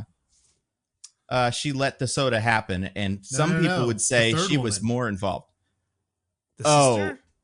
No, you're talking about the girlfriend of the guy, Home Depot, whatever. Oh yeah, I mean, she was just there. DJ's a little too Joey brained right now. He sees two people dating and he's like, sister and brother. Yeah, obviously. That's there. She was dismissive, I guess, was her crime. Yeah, they were giving her valuable advice about not getting, you know, and then she taunted them, which is the classic thing. Don't do that. If anybody ever tells you you're getting a Final Destination, you have to at least humor them. Seriously, yeah. People in this movie love taunting death. It's their favorite thing. Yeah, it really is. Yeah. So we also get a slight introduction to there's Lewis, the football player. This is crazy. He hammers the bell game so hard that the bell flies off, and I'm like, oh, that's gonna be something, and nothing ever comes of it. It never comes down. Nothing. It just, I'm like, oh, that's gonna hit something that's gonna play in later, and I think that must be what this movie does is like teasing you, like, oh, is this gonna be a thing? Is this gonna be a thing? Oh, is this yeah. gonna be a thing? They love playing footsie with you. So much of that. Which once you get to the rhythm, like you get it, right? It really is funny. Like I said, like Michelle having seen this movie, like going in with the right attitude, and me being like, "Oh, this is a very serious movie. Let me evaluate this. This is a very serious movie," and then being like, "Okay, I understand the game." So I'm trying to think if we get any other character interactions early. I think those are the main ones. Eventually, it is time for everyone to go on the roller coaster. It's very interesting. Everyone's doing their own thing at the carnival, and then like this devil like prop statue thing, it like beckons everyone to ride the coaster. It's like called Devil's Drop. It's like, whoa, do you think you can survive Devil's Drop? And it stops the whole carnival, and like everyone goes at once, as if like, okay, now is the time to roller coaster. Like no one was doing it before. I just want to real quick clunk, theme park. Get a theme. You know, high dive and then Devil's Drop like should be similar. Also, that should be the name of the high dive one. But then this should be called the Satan Coaster or something. That's what makes these parks memorable. But instead, it's just like whatever they came with, you know, whatever name was already on the big giant ride when they bought it. They're going to try to figure that. That's why I think it's a pop-up. I just think they got some shit. It was like, well, the coaster's here. There's nothing we can do about that. The coaster's definitely there. Coaster, the big giant fucking devil thing, like that all is there year round. But yeah, I think everything that's else, reasonable. Just whatever. Yeah. They just get different vendors. Everybody brought your own ride to the thing, you know. You had a big tilt-a-whirl or whatever. Drag it. I think the theme of this theme park is things that will seem ominous when taken out of context or only little bits of. Because it's all set up to be like high die, kill. The devil's like, you're going to die soon. Like it's all just themed around being ominous for someone who's having flash forwards to death stuff. And this is why I don't like this intro. I think this is the worst intro out of the five. I haven't seen the sixth one yet. But like all the other ones, I don't know if you guys are familiar with, like, do you know why these movies are even called Final Destination? No idea. Well, because the first one's a plane, right? Yes. So the first one is a plane crash, and all the lead up stuff is like they're in an airport and the person's having similar like, oh no, something bad's gonna happen, like the deja vu kind of bad vibes things, and they're reading words like terminal and final destination and like getting like a sense for, oh, terminal, like I'm gonna die. All the rest of them, some of them are less like that, like some of them are just you're at a NASCAR race or whatever, but this one, it's just taking the things literally. Like it's just like the devil saying you're gonna die here. There's nothing to interpret. That's just the theme of the ride. Like, and this is an amusement park ride for it to be scary. Like it doesn't work if it's not something that's supposed to be kind of mundane that is turned deadly, which is what the rest of the things in this will be.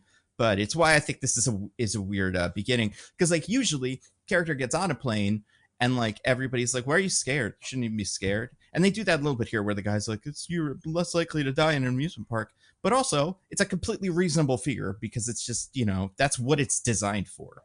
It's, yeah, so that part of it's dumb. And all the little scares where it's like, death line here, get in the seat where you're going to die. That doesn't work.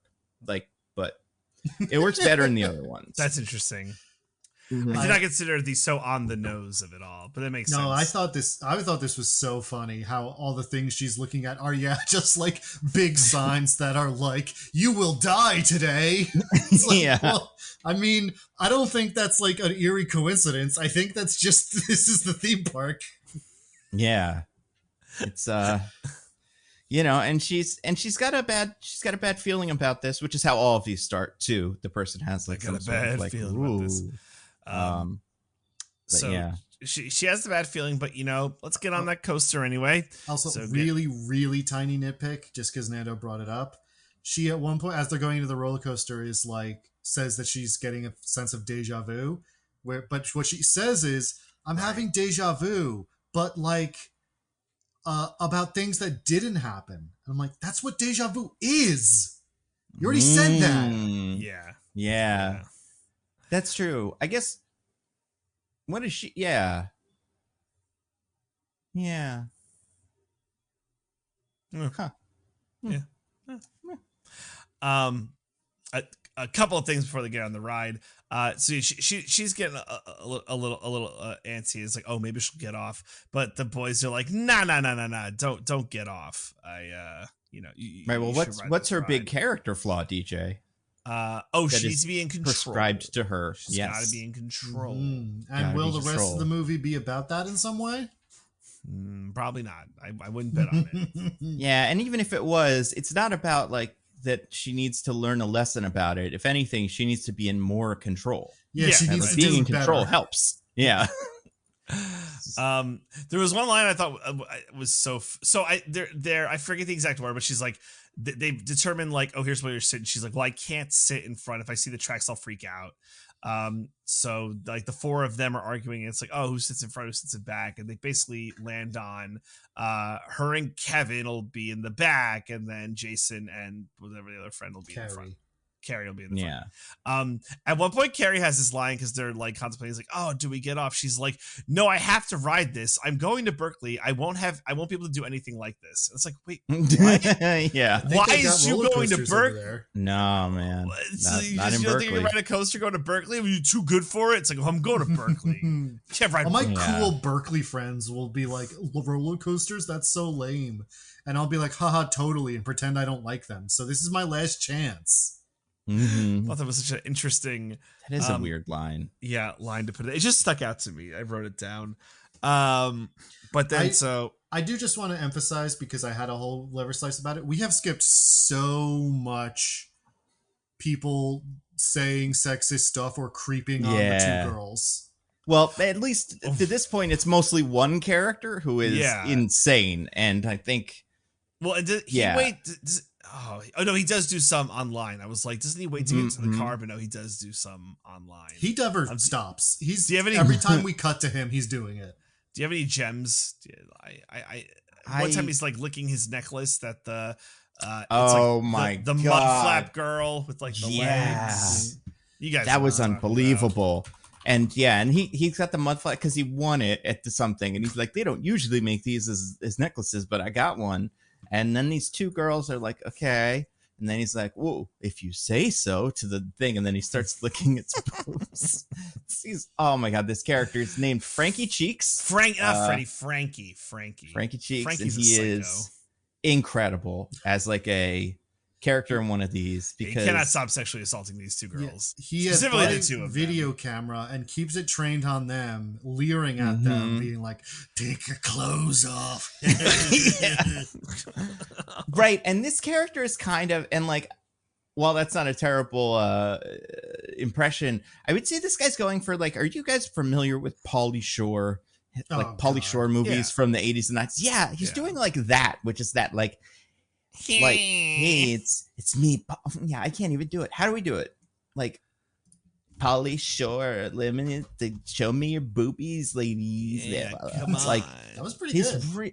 Yeah, it wasn't bad. Like he's really weird, and he's just like, and like we said, this guy graduated a couple of years ago, but I guess it's still like an amusement park. He still show up if he wants, and like I don't know if it's like only teens. I can't imagine it is, because there's lines. And there's not that many kids at the school, so the public is able to come. But yeah, he just comes to harass the underclass. Or he's like, I could harass women at my college or wherever or like my job or whatever I do now, but they're not underage, and that's what gets me off. It's great, so funny. And I think this every Final Destination has one of these. Not always the sex pervert, but one guy who's like, this guy's gonna die in a way that's like, fun because he's bad. I think the 5th movie has my favorite one of them, because it's the guy from. Do you guys watch The Boys? I have watched The Boys. Oh, okay. It's one of the guys who plays like the Zack Snyder of the Boys-averse, and he gets the like. This guy's a big shithead, so. You're kind of psyched to see him explode or whatever. I don't want to spoil what happens to him, but sure. Yeah. Okay. But this guy does get one of the more merciful deaths in the episode or in the movie. Yeah. So his death's not particular. I mean, it's a little gnarly, but it's not particularly gruesome. No. Yeah. I guess we get to see him. They linger on him being dead for a bit. We reserve the really horrific stuff for people guilty of the crime of being woman. That's true. The women do get like the most savage deaths. They're the best ones in the franchise. The craziest. Oh, I love it. Well, after all the sexual harassment, it is time to get on the roller coaster. There's and sexual harass on the roller coaster too. Right, he doesn't stop for the roller coaster. It's going to shift from line sexual harassment to roller coaster sexual harassment. So there's a couple things that happen that's like weird for the sequencing. There's like two separate like cars of roller coasters. So the girls get in one of them, those two, and then he jumps in right behind them. Frankie's like, I'm right here with my camera. At one point, a bunch of kids try and get on the roller coaster. Oh yeah, I don't know what that was all about. Like, it's like, are all the kids gonna die? Like, what is going on? And they're like, no, children, you can get out of this fucking roller coaster. But then finally, all of our teens are here. We also later learn that Wendy's sister was on this same coaster, and does not notice or see her at all. Well. The sister was like, I feel like the sister's kind of hiding from Wendy at this point, because Wendy caught her earlier and was like, you're not even supposed to be here. You're not cool. Is so I'll tell mom. Or older? I think younger. Younger. I think she's a sophomore, like a or sophomore something like that. Yeah. Like, I don't know why she can't be there. I don't understand why her being there is wrong, but I'm guessing that's the explanation in universe for why they don't know she's there. Yeah. But also, she has my favorite outfit in the movie, which is the outfit in this scene, which is like, I don't remember what it is in general, but it has like a little beret. Remember when everybody was wearing little berets? Yeah. Very Paris Hilton-y of them. And pretty cool. Yeah, there you go. Yeah.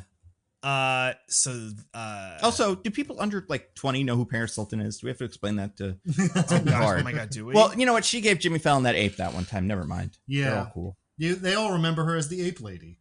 Yeah, crypto billionaire or something. Of course, yeah. Probably a Secretary of Defense or something. So, pretty cool. Everything's good. She'd probably do a good job. also Wendy tries to take a photo, but the guy's like, no photos, and waves his hand in front of the camera. That'll become important later. Kind of. It doesn't really matter. It's also important because it means Frankie's got to be like, uh-oh, I better hide my camera. Oh, yeah. So that he can continue, trying to film naked women. So this is the part where it will help me with the sequencing. So the roller coaster takes off, right? Mm-hmm. Well, even before it takes off, the guy, the jock has to like get his seat extra adjusted, and that seems to kick off the full hydraulic fluid leaking or something that's gonna fuck up everything later. So yeah, he gets his seat adjusted. That causes some hydraulic fluid to leak, which we see.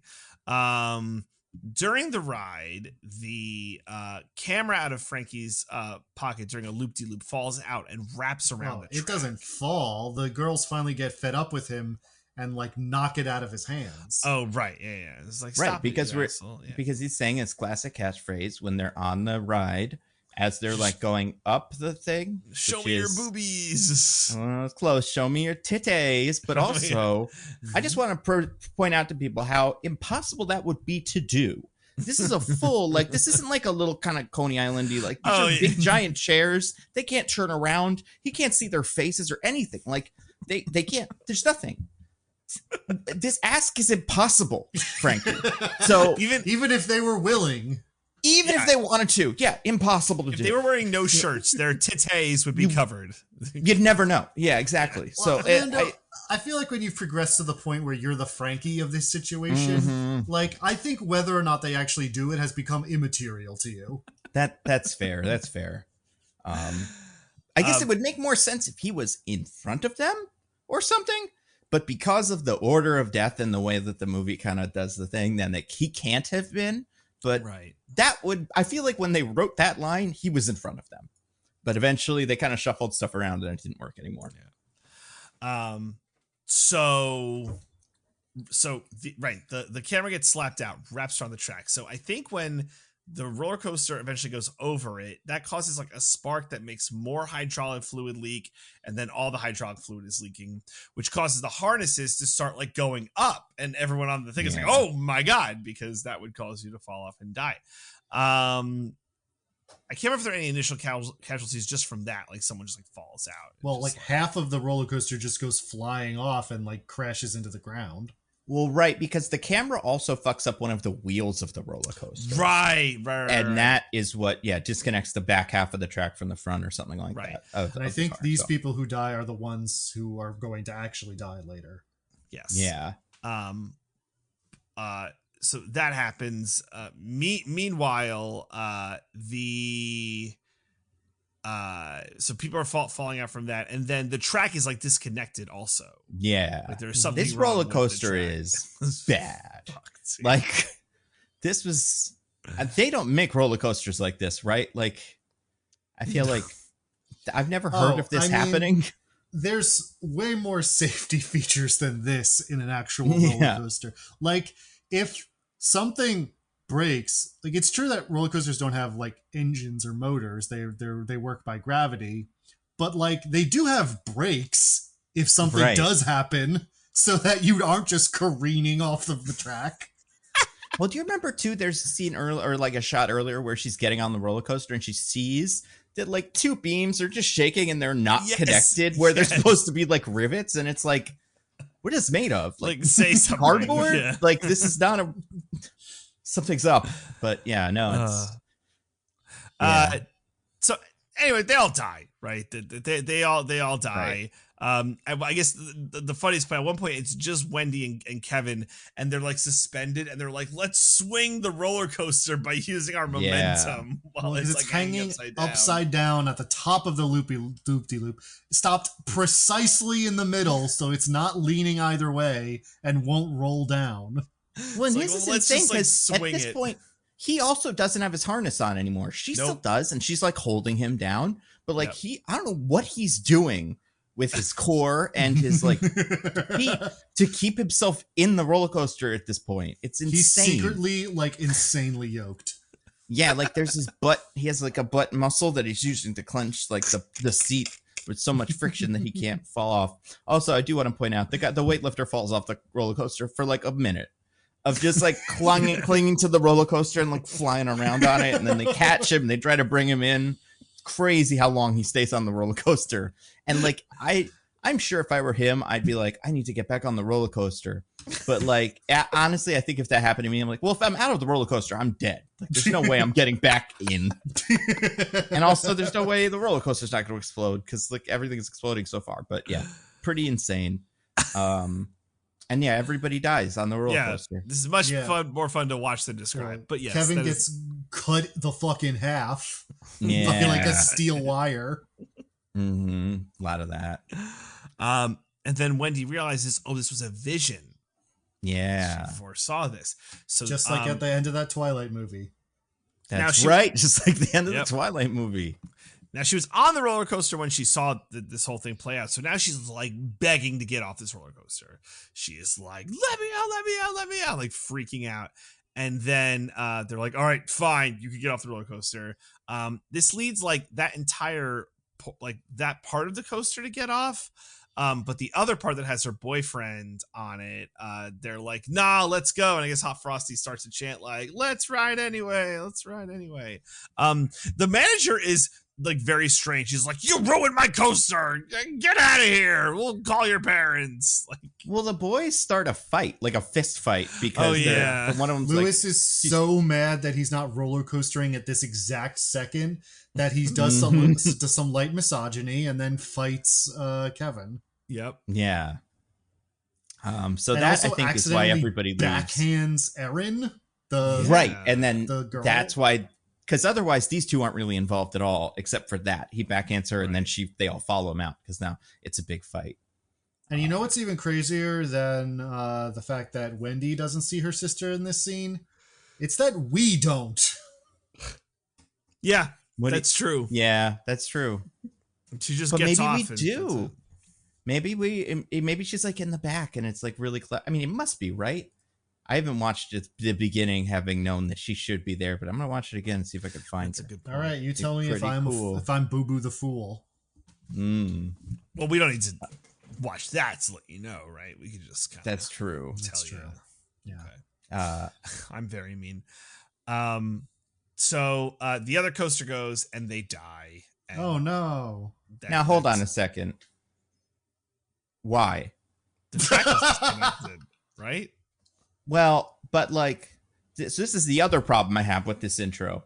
Usually, the thing that kills you just happens, right? Like, the plane is going to explode no matter what when they get on it. Right. They caused this. The guy getting the seat put all the way down, and then the camera falling specifically breaks the thing. Like, why would it explode the same time if the guy with the camera isn't on the train anymore? That's a good question. I just the traction disconnected is the problem, right? The hydraulic thing has already happened. That's fair. We're back in the vision. Yeah, I mean, there's still like 1,000 other things wrong with this roller coaster, so I buy that it breaks in some other way. I guess that's fair. There's something about the fact that they make the camera part of it, and then the camera not being like all the rest of these movies do have the thing like happen where like the people all die in the plane crash and everybody sees it from the ground and like, oh my god. But with this one, for a second I was like, well, they're not going to crash anymore because the thing didn't happen the same way. But yeah, they do. And usually in these movies people give a shit about this. They kind of accuse the other one of having, you know what I mean? Like they're like being a witch. Yeah, there's more of that. They don't really give a shit about this one. They're like, I guess you knew something. That they were dangerous. They should have gotten more credit or something, or sabotage. But we'll get to that later. I think in this situation, because she's just like fully freaks out, and everyone just kind of ends up off because of that incidentally, and not because they were listening to her. They're in their mind, it's just like you were really scared of the roller coaster and like freaked out, and so. Like that all stuff happened that ended up with us not getting on it. Not like you told us not to go on and now it exploded. You're a witch. Right. Yeah, I guess that's fair. Well, now a lot of people are dead. And Wendy is very sad because her boyfriend Jason is dead. And her best friend Carrie. Is dead. And now all 30. Who is 30? That was a 30-year-old woman. And all he has is Kevin. All she has is Kevin, who she does not like. So that's despite being introduced to us as the guy who will take an upskirt picture of a teenager, is from this point forward never anything but extremely kind and patient. Yeah, it's strange, the relationship that these two characters have in general. I don't understand why they bothered to not have them just be boyfriend and girlfriend that did survive. Like, that's usually just how these go, is two characters are into each other, but they kind of subvert that here, and it doesn't really serve any purpose. Yeah, but they don't like do anything interesting with their relationship where they like find things in common or like become closer friends or like, you know, bond over the shared tragedy. They just sort of do the plot of the movie together. Yeah. Which no, it's super weird. Let's get into some of that sweet plot. So all right. So all the other seniors are kind of like going about normal. They're signing their books, but Wendy is very sad and she walks around the ring without an umbrella. She's fucking so sad. She's like music video sad. All the other kids are just like under the thing signing yearbooks, and then someone's like, "What's wrong with your sister?" And they just turn, and she's like in a different movie, the big blue filter, just walking through the rain. So funny. It's like that part of that Twilight movie that briefly became a music video. Yeah, really is. I wonder if the director of this ever did any Twilight movies. Probably should have. So now we get an olive branch, I guess, kind of from the two girls, Ashley and Ashni. Was that the other one? Ashlyn.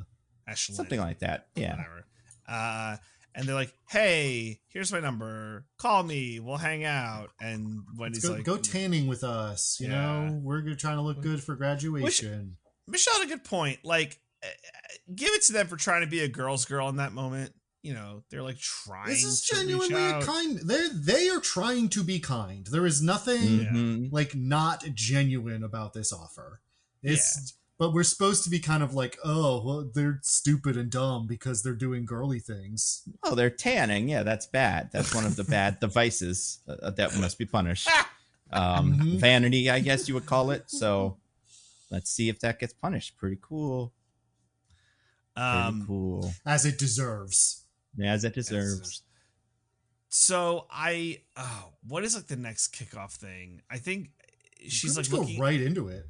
Yeah, like she's looking at the pictures. Right. So she's at home. She's like looking through all the photos and this. Yells at her sister. Right. They have like a little fight. Yeah. About a charm bracelet that their grandma left them, and I'm like, that is a thing you bought from Pandora 2 years ago. I was gonna say, there's absolutely no way. Or the grandmother bought it right before she died. That's true. This has been in the family for generations. Technically. You know, one generation to the next one. That's two. And Wendy's like, "Come on, sis, like, please, you know, I'm having a hard time." And sister's like, "Okay, can I borrow the camera to take pictures of graduation?" She's like, "Sure." But before that, Wendy sees the photos and she notices like different like death signs in them. More or less. She just starts noticing that the people in the photos are all the people that survived. I don't think she even really notices the signs. Right. She's just like, these are all those guys. Weird that they all lived.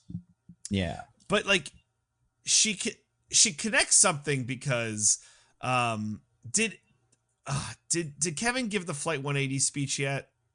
No. Right. I don't think so. Wait.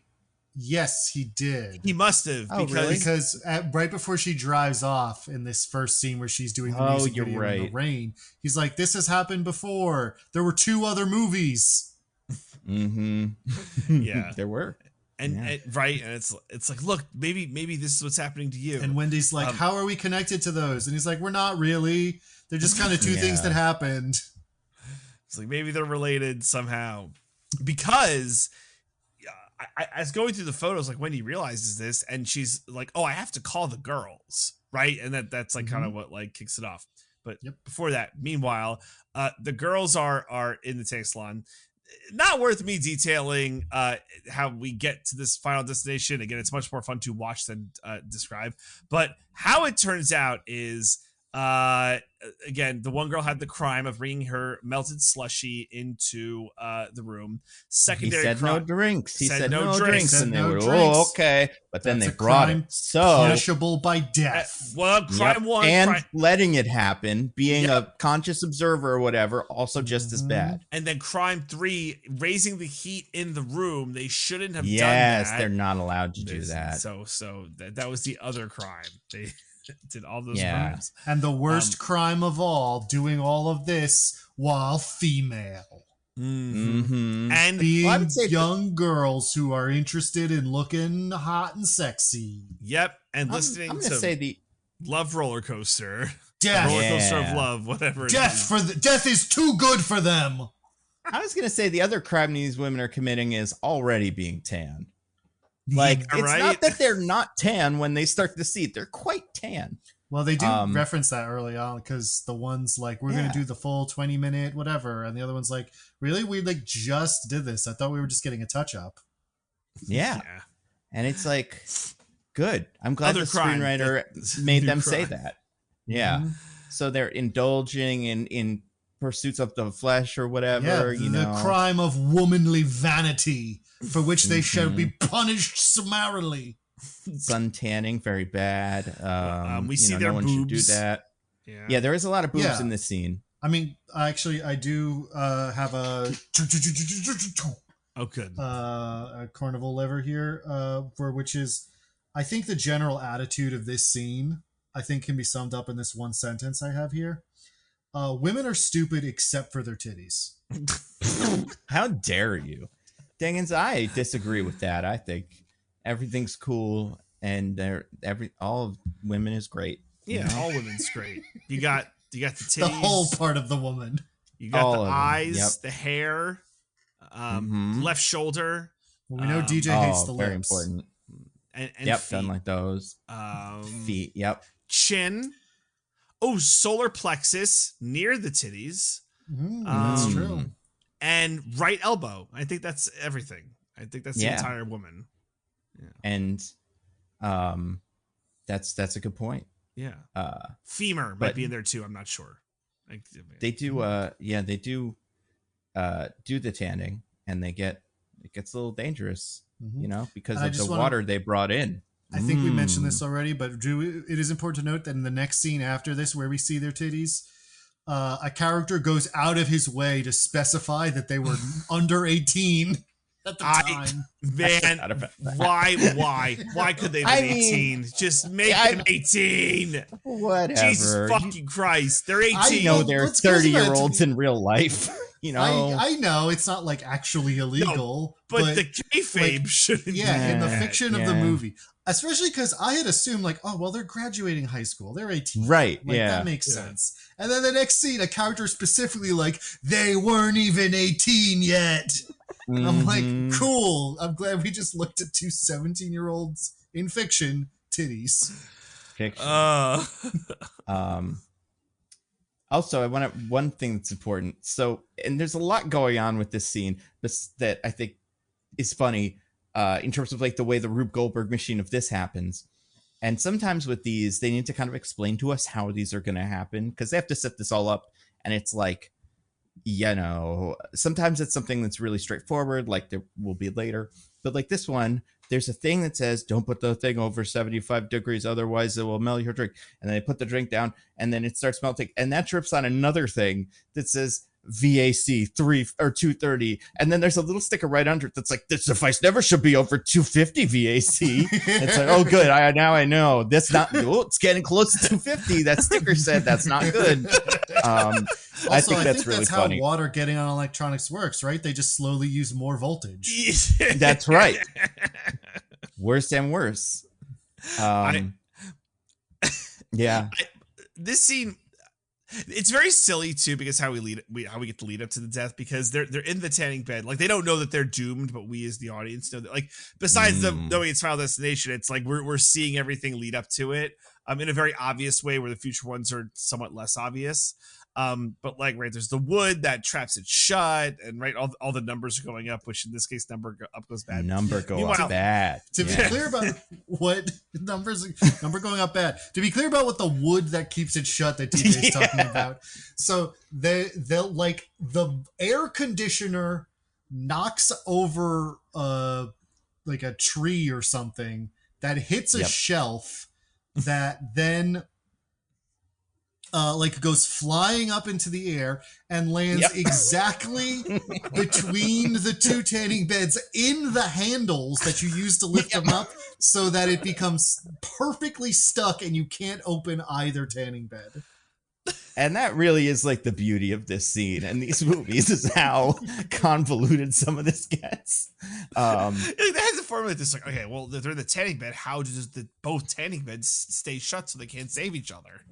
Right. Like there was a whole scene. I feel like the screenwriter had like this all set up, and then they really liked it. And then there was somebody else that at some point picked it up. Wait, tanning beds don't lock. Why do you have the tanning beds lock? And he was like, don't they lock? How do you stop them from getting out of it? Well, you just let they get out if they want. It's a tanning bed. Oh, well, what if the bookcase gets at them or something? With all the CDs, everybody loves CDs. But I also think the great part about this scene is I think that's the soundtrack makes this scene also quite fun. Well, I was about to say this part of my dance like no one's watching. This weird juxtaposition where they're like dancing in the tanning bed. I'm like, I don't think anyone's done that ever. I think when you're in the tanning bed, you're just there kind of stiff as a board trying to get an even tan. But like there's a little dancing with the arms, they're moving, and it's just more chances to see those 17-year-old titties. And it's just like the roller coaster of love. Just like, also, despite everything we've seen about these two characters up until this point, for some reason, the one's cell phone ringtone is like the death march. Like, I was gonna. That's true. That's pretty cool, actually. I was gonna say it doesn't seem like these guys would like this song. Like they're like, oh, I forgot my tunes. Oh, let's listen to the song from the 70s. Like they seem like they're too cool for that. I agree. But it has roller coaster in the title, so it's the only song. I'm sure they thought about other roller coaster songs, but they couldn't find anything as good. And so kind of a banger. I enjoy it. No, I like it too. So again, I would say watch this better than describing, but this just leads them to being burned alive. Number go so up funny. Is bad. Something I don't know, like funny, but like weirdly like morbid is so Wendy's trying to call. And first we get the, hey, it's Ashley. JK, you fell for it. It's my voicemail. Yeah. And then Wendy like signs off with like, oh, I guess I'm too late. You're already dead. Yeah. Like, wow. You got to the conclusion real quick, Wendy. Like, hell yeah. Hope no one finds that phone, listens to the voicemail and be like, did she plan their murder? Now, DJ, I love this. I love what you're saying. I do unfortunately have to tell you that you're wrong. What she says is like, I'm sorry I'm late, or I'm sorry I missed it because they invited her to go tanning with them. So she's just like, oh, I'm sorry I missed the tanning. Or like, I guess you're already in the boots. She doesn't think that they're dead. I've read that wrong. I read that is like, oh, you're dead. Like, my mistake. Because I thought she was calling them to warn them. She was calling to see if they were okay because she doesn't realize what that like how serious this all is yet, but she's getting a bad feeling. So she's like, oh, are they okay? So I'm 50-50 on this. I agree, Diggins. It's closer to what you said, but it has more of the tenor of what DJ said because her what she says specifically is like, sorry I was too late or something, which does feel like it's like way too foreboding of a way to say that to them. It was too late to save. Well, she still has the lingering effects of wandering around the carnival where all the decorations are like, kill death, you died soon, death, die. And so she's still kind of talking like that. Oh, yeah, and like 8 other things are happening, by the way, where like there's a guy who's locked out of the tanning bed. Like, so many things should be stopping this because of how insane. Like, I feel like there was someone who had the beautiful idea of 2 tanning beds on fire, hard cut to 2 coffins because it's great. But then they had to work backwards and come up with a way that 2 coffins could be two tanning beds and like, yeah, they never get as complicated as this one because they never need to be. I can tell that from watching the rest of the movie. Like the other thing too is like the fuse burning to explode the dynamite. That is the scene is fucking suntan lotion like running out of a tube as a door is closing on it. Like, it's very sad. It's like, oh no, what will he do when the tube runs out? Right, and like, what would you? And that's another one where it's like doors don't lock like that. In a outside of a like, that'd be an insane way to have a door to a business that you could just go out of. That's like from an old timey house, not for a business. It like shuts and locks instantly. It doesn't even appear to be a key. Like he can't even get back in. He's like, oh shit, I'm gonna die out here because there's no way back in. But also another sin the girls have committed that makes what happens to them deserve it. They put a sign that said we'll be back in 30 minutes, so no one else comes in because they don't want anybody else to see them naked, which is fair, I guess. I don't think that's usually how tanning beds work. I was gonna say there are other ways to avoid that. I don't think they just let the people who are gonna tan next wait in the room like as you're tanning and just peek in. Yeah, what if a miner's in the room? There's not, what if? There's not like other tanning beds in this place. Like people who come in will be like, oh, they're being used. I guess we have to wait. However, to be fair, what's his name might show up and he probably has been like, he's been following the scent of whatever horrible perfume everybody was wearing in 2006, like Bugs Bunny just floating through the air, and would slither right into them with them if he was given the option. Ladies. if they had instead said like, oh, let's make sure Frankie doesn't burst in here again, I'd be like, yeah, you know what? I'm 100% on your side, girls. That makes perfect sense. Oh. So yes, and then we get the shot for the two tanning beds to the two coffins. Great transition. Oh my god! This is where the one character says, it's where I fell in love with these movies. It's so funny. At the exact midpoint. Yeah, and I think I enjoyed them, but this is where I was like, oh, this is a comedy. Like they're having fun. And I don't think there's anything this silly in anything leading up to this. Like the deaths in 1, the deaths in 2 are all somewhat dramatic, but with this, it's like, this is a joke. Like I think if you're their parents, assuming they exist, whoever is in charge of these children, you don't put the funeral thingies like that, right? Like you wouldn't put you would space them out or something, because it's what they just did.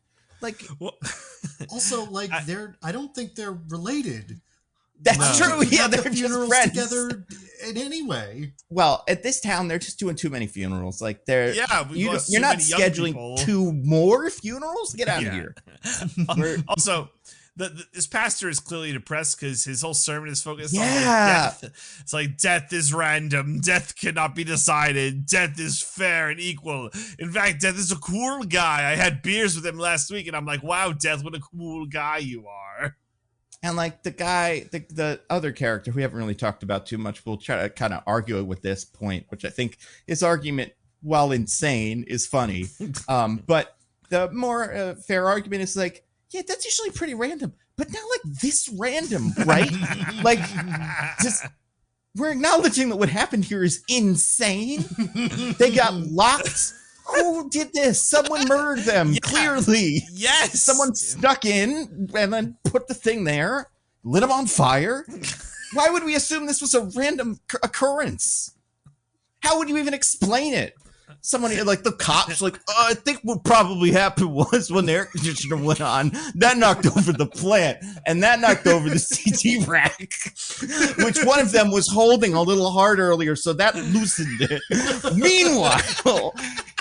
Meanwhile, the sodas that they shouldn't have been able to have had melted, and both of the machines that we can't know what they were at because they're at 1,000,000 degrees now had been short-circuited. Like, it's just insane. Hey, you see this sticker here? It says kick over 250 VAC. This went over 250 VAC. Hey, this is what happens when they go over 250. Heard this happened in the town over, actually. These crazy broads in their tanning beds. Why don't they keep it under 250C? The epidemic of tan in bed death. Tan in bed deaths in this country ain't gonna end until they make a tan in bed that can withstand more than 250 BC. Hey, I'm sorry, I get so idea. emotional about this, I can't talk. I got an idea. Why don't we make them not go up that high? What do we have, a self-cleaning function where we want to get them up to 500 C or something so that we don't have to like scrub them down and just burn it off? Like, is this for tanning people and also leather? Like, why do you have it go up that high? So dumb. I love it. It's so funny. But yeah, I want to say, what's his name?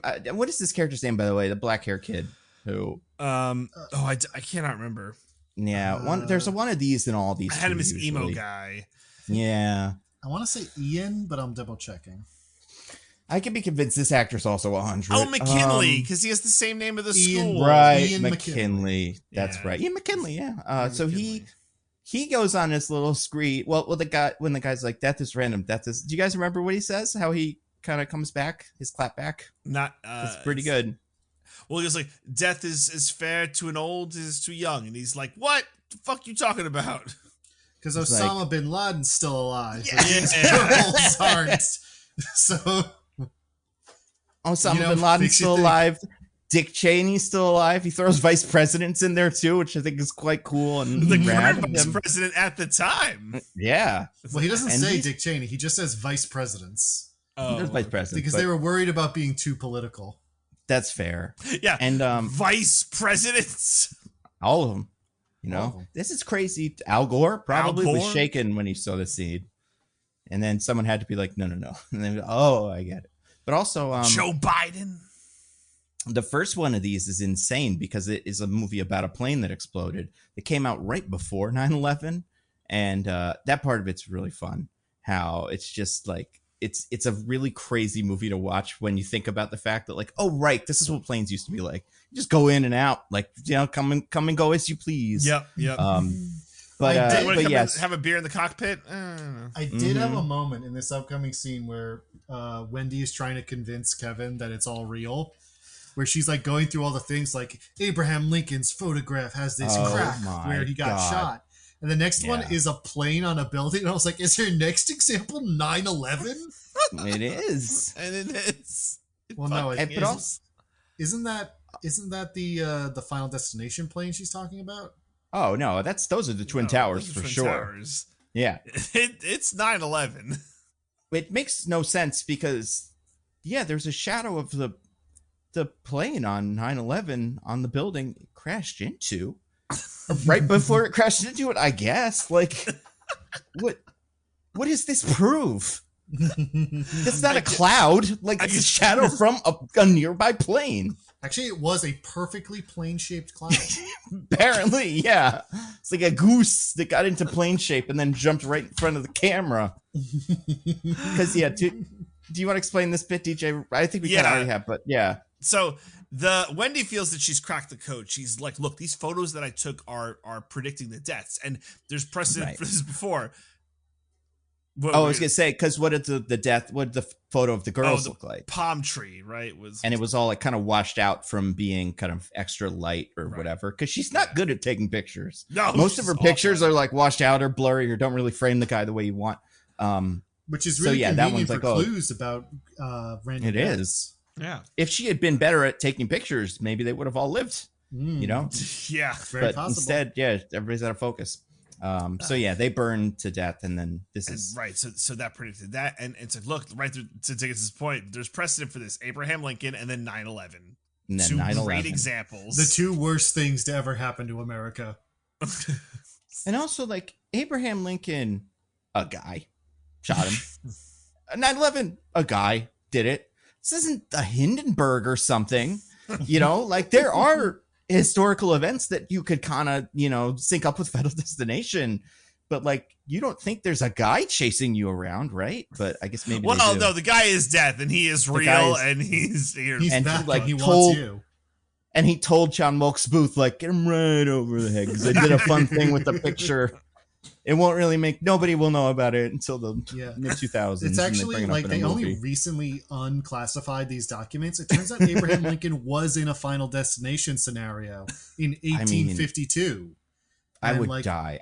It took 12 years for it to catch up with him, but yeah, eventually death possessed John Wilkes Booth. Mm-hmm. Death undefeated, never lost. Listen, if this movie makes a lot of money, I would love for these to be period pieces. It does seem like the next one is going to, like 6 is going to contain a flashback to like the early 50s or something. I'm really excited for that, but yeah, do more of them because that's really funny. So we now have Wendy and Kevin are determined they're going to stop the deaths because they figured out that it must be the because based on the Flight 180 thing, it's the order people got off the coaster is like the death order. So like, okay, who would be next? And next is Frankie. Well, wait, it's not the order they got off the coaster. It's the order they would have died in. Sorry, order they would have died on the coaster. Thank you. Right, because they were the back, they were last. Next is Frankie, because he was sitting behind the girls. Right. So like, creep on them. Yeah, we got to find Frankie, and we got to tell him, hey, this is bad. And they're still trying to figure out like what in the photos are the thing. So I think they like find Frankie and like at a drive-through or something. They don't like realize that. they found him until. Yeah. Oh, it's just too late. Okay. So Frankie's just a huge coincidence, and I think that's really funny. Okay, right. So they're in a drive. They're trying to figure this out. Again, better to watch than me describe. But like comically, like a truck is like nearly backing up into their car, like perpendicular, like gonna hit the passenger or the driver door. Meanwhile, a man with a truck just like loses control of it. And it's barreling down the street. He loses control of the car, kind of, because of them, kind of. Ooh, they set it in motion, right? Because don't they like almost hit him or something? Oh, yeah, right. I don't like think that's at their why phone. he loses control of the car, though. There's just sort of a coincidence. Kind of. Sometimes, you meet your destiny on the path you took to avoid it. Something. Thank you, Uguay. These movies can't really decide if that's a thing. By the way, they're really. And by the end of these movies, all the kids always die because it's like it'd be weird if they kept going. So, you can't do anything about it. You're just fucked. But by the way, the Death likes to get on the radio and start changing it and like do a little bit of fuckery, and then be like, "I'm right behind you," and just kind of like taunting its victims, which is fun. Death is fun that way in how it wants to fuck with you before it kills you. So his truck is barreling down. They're pinned. They can't get out. So Kevin just starts like slamming on the windshield with his feet and use them thunder thighs to like break the windshield off. And they crawl through the car. They get out. They were trying to honk to the car in front of them to move, but the guy just gives us a big old middle finger, gives him a big old Joey. He Joey's it up, baby. Yep, and it doesn't move. So they get out of the car. So then the truck slams into Kevin's car, which then slams into Frankie's car, and like the engine block flies out of the truck and into the back of Frankie's head.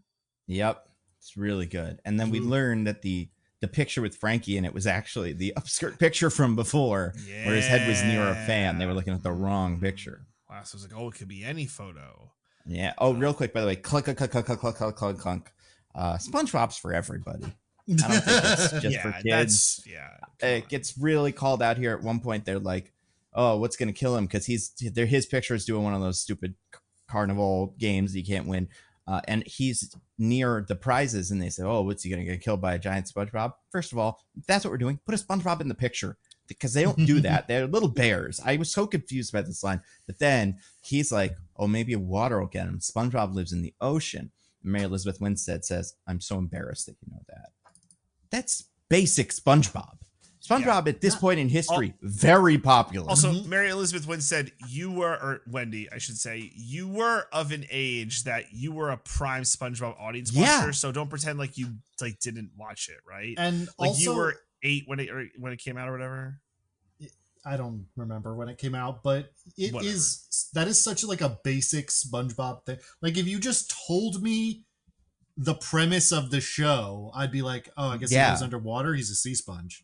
Like, you don't even have to have watched any of it to know the thing that he says. Yeah. Also, this doesn't get brought up, but SpongeBob, where does SpongeBob work? At a fast food restaurant. So if we were looking for SpongeBob clues, maybe if we knew more about SpongeBob, we could figure this out. Although he's not in the picture. Again, I cannot stress this enough. He just wanted to throw that out there because I'm assuming SpongeBob wouldn't let him. Like, I don't think Nickelodeon was like, oh, yeah, no, for sure. It's a guy's gonna get head chopped off, which is the pervert scene. Oh, yeah, we'll definitely put our thing in the scene with the pervert. And, like, perverts are one of our core audiences as SpongeBob. That's fair. That's true. I think if this was Final Destination 5, they maybe would have let this character... I don't think they would have done this, but I think what they should have done is have gone like, oh, man, we're going to get Final Destination. Let's follow him around and see what kills him and see if we can use the pictures to prompt it. But, like, you know, they would sacrifice this character almost. You know what I mean? Like, it would be more of a bit where he would walk under, like, a safe that doesn't crush him or something, and they'd cross that off the list and then keep going, and then he'd die, and they go, oh, okay. And then they'd move on. But yeah, it's weird that this character doesn't even really get a death because we didn't know he was in that car until we find out. But he did die. Pretty crazy. I mean, we got all the important things out of him already, which were all the harassment he did. Well, there was nothing more for him once Ashley and... That's true. He wanted to get right to heaven to see those heaven today. Although I do want to force DJ to take a stab at that second name. Ash. Ash, catch him from Pokemon. Ashlyn. That was big. Sorry. Ashlyn. Names are stupid. No, I'm with you. That's a bad name for a person to have. No. All right, time to continue on down the line of people who are going to die. So next on the list is Lewis. And Lewis. And Wendy and Kevin think they have a better handle on how this works out. They're like, okay, we got to evaluate all aspects of the picture and every picture. You never know what's going to happen and see what the deal is. So they go to the gym where Lewis is getting yoked. Hell yeah. Nothing can stop him from yoking up. Not even death himself could ever possibly stop a machine like Lewis. Hell no. Neither can the Bruins. Fuck Bruins. Am I right? Bruins. It's like, if the Bruins are going to take you. And he's like, no, I defy death. Death cannot stop me. I'm the best. And they're like really trying to tell us, like, no, this is real. This is a whole thing. This is a problem. And you're gonna die, and he will not fucking listen to them. So there's a lot of tension going on. Like everyone's like yoked in the gym, including a close up of like a skinny guy just like doing like small arm pumps, and I'm like, everybody's welcome at the gym as long as they don't fear death. They can go and yell at the gym with all the other sweaty guys. Yeah, you can go yell at the gym, do your weightlifting right underneath the actual real swords as part of the culturally insensitive mascot of our high school. So here we have it. There are practical swords in this gym. They don't look practical, do they? No, they don't look. They look extremely fake, but they turn out to be extremely real. Yeah. So they see in like one of the photos of him doing like the hammer game or something. There was like a sword. There was the same way weirder than insensitive mascot. Yes, the like swirling dervish. Yeah. And they're hanging up since clearly the swords are a thing. They don't say anything ever. They're not like look out for those swords. They're just kind of like they're pressing in real time. What could it mean? It feels like in this scene they're doing the thing Nando said, where they're like they decided like, well, Lewis is a lost cause, so let's see if we can kind of get better at this whole thing by pinpointing which of these insane things happening in this room are going to kill him.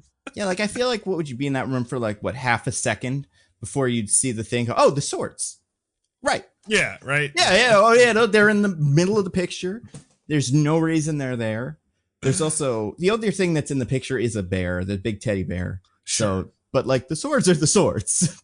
Yeah. I know why they don't trick him. Like, hey, Lewis, just come over here. We just want to talk. You're right, buddy. Death can't stop you. But just come here real quick. Some of these get a little tricky, but this one is like the highlights for kids level of this, and they still can't figure it out. Like I will think the next one, like gets I think they should probably have figured it out, but they're not that bright. But like I think a smart person would. I think an animal would. I think an animal would be like swords in both. Like you put a picture of a crow or a picture of it in front of a crow, and it would tap both of them. I found it. I found the thing. So he's working one of the machines, just like ready to go, and he's working so hard that the swords fall and like cut. I don't know exactly what happens here. Like, well, I mean, first he cuts it. There's another thing where like the bear, the humongous mascot bear they have, a toe of the bear falls and hits somebody, and that causes the clang to fall down. That one's weird. But it cuts the cables holding the weights down or something. I don't know. There's some cable work going on in the background of this like bench press machine, like forward press machine.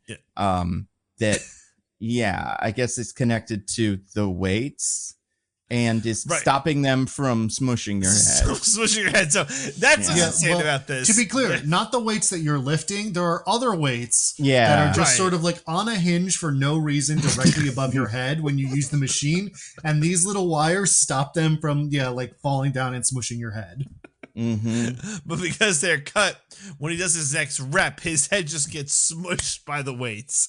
Now, you don't want to nitpick this too much, but what is the design of this machine that if a teeny little wire gets cut, when you go to use the machine, your head gets fucking panini'd? Like, pretty cool. I could wrap my head around what the thing was. I mean, to be fair to the guy that invented this, he probably had to do stress testing on the rope with like a stick and like a human hand and maybe even a fencing sword.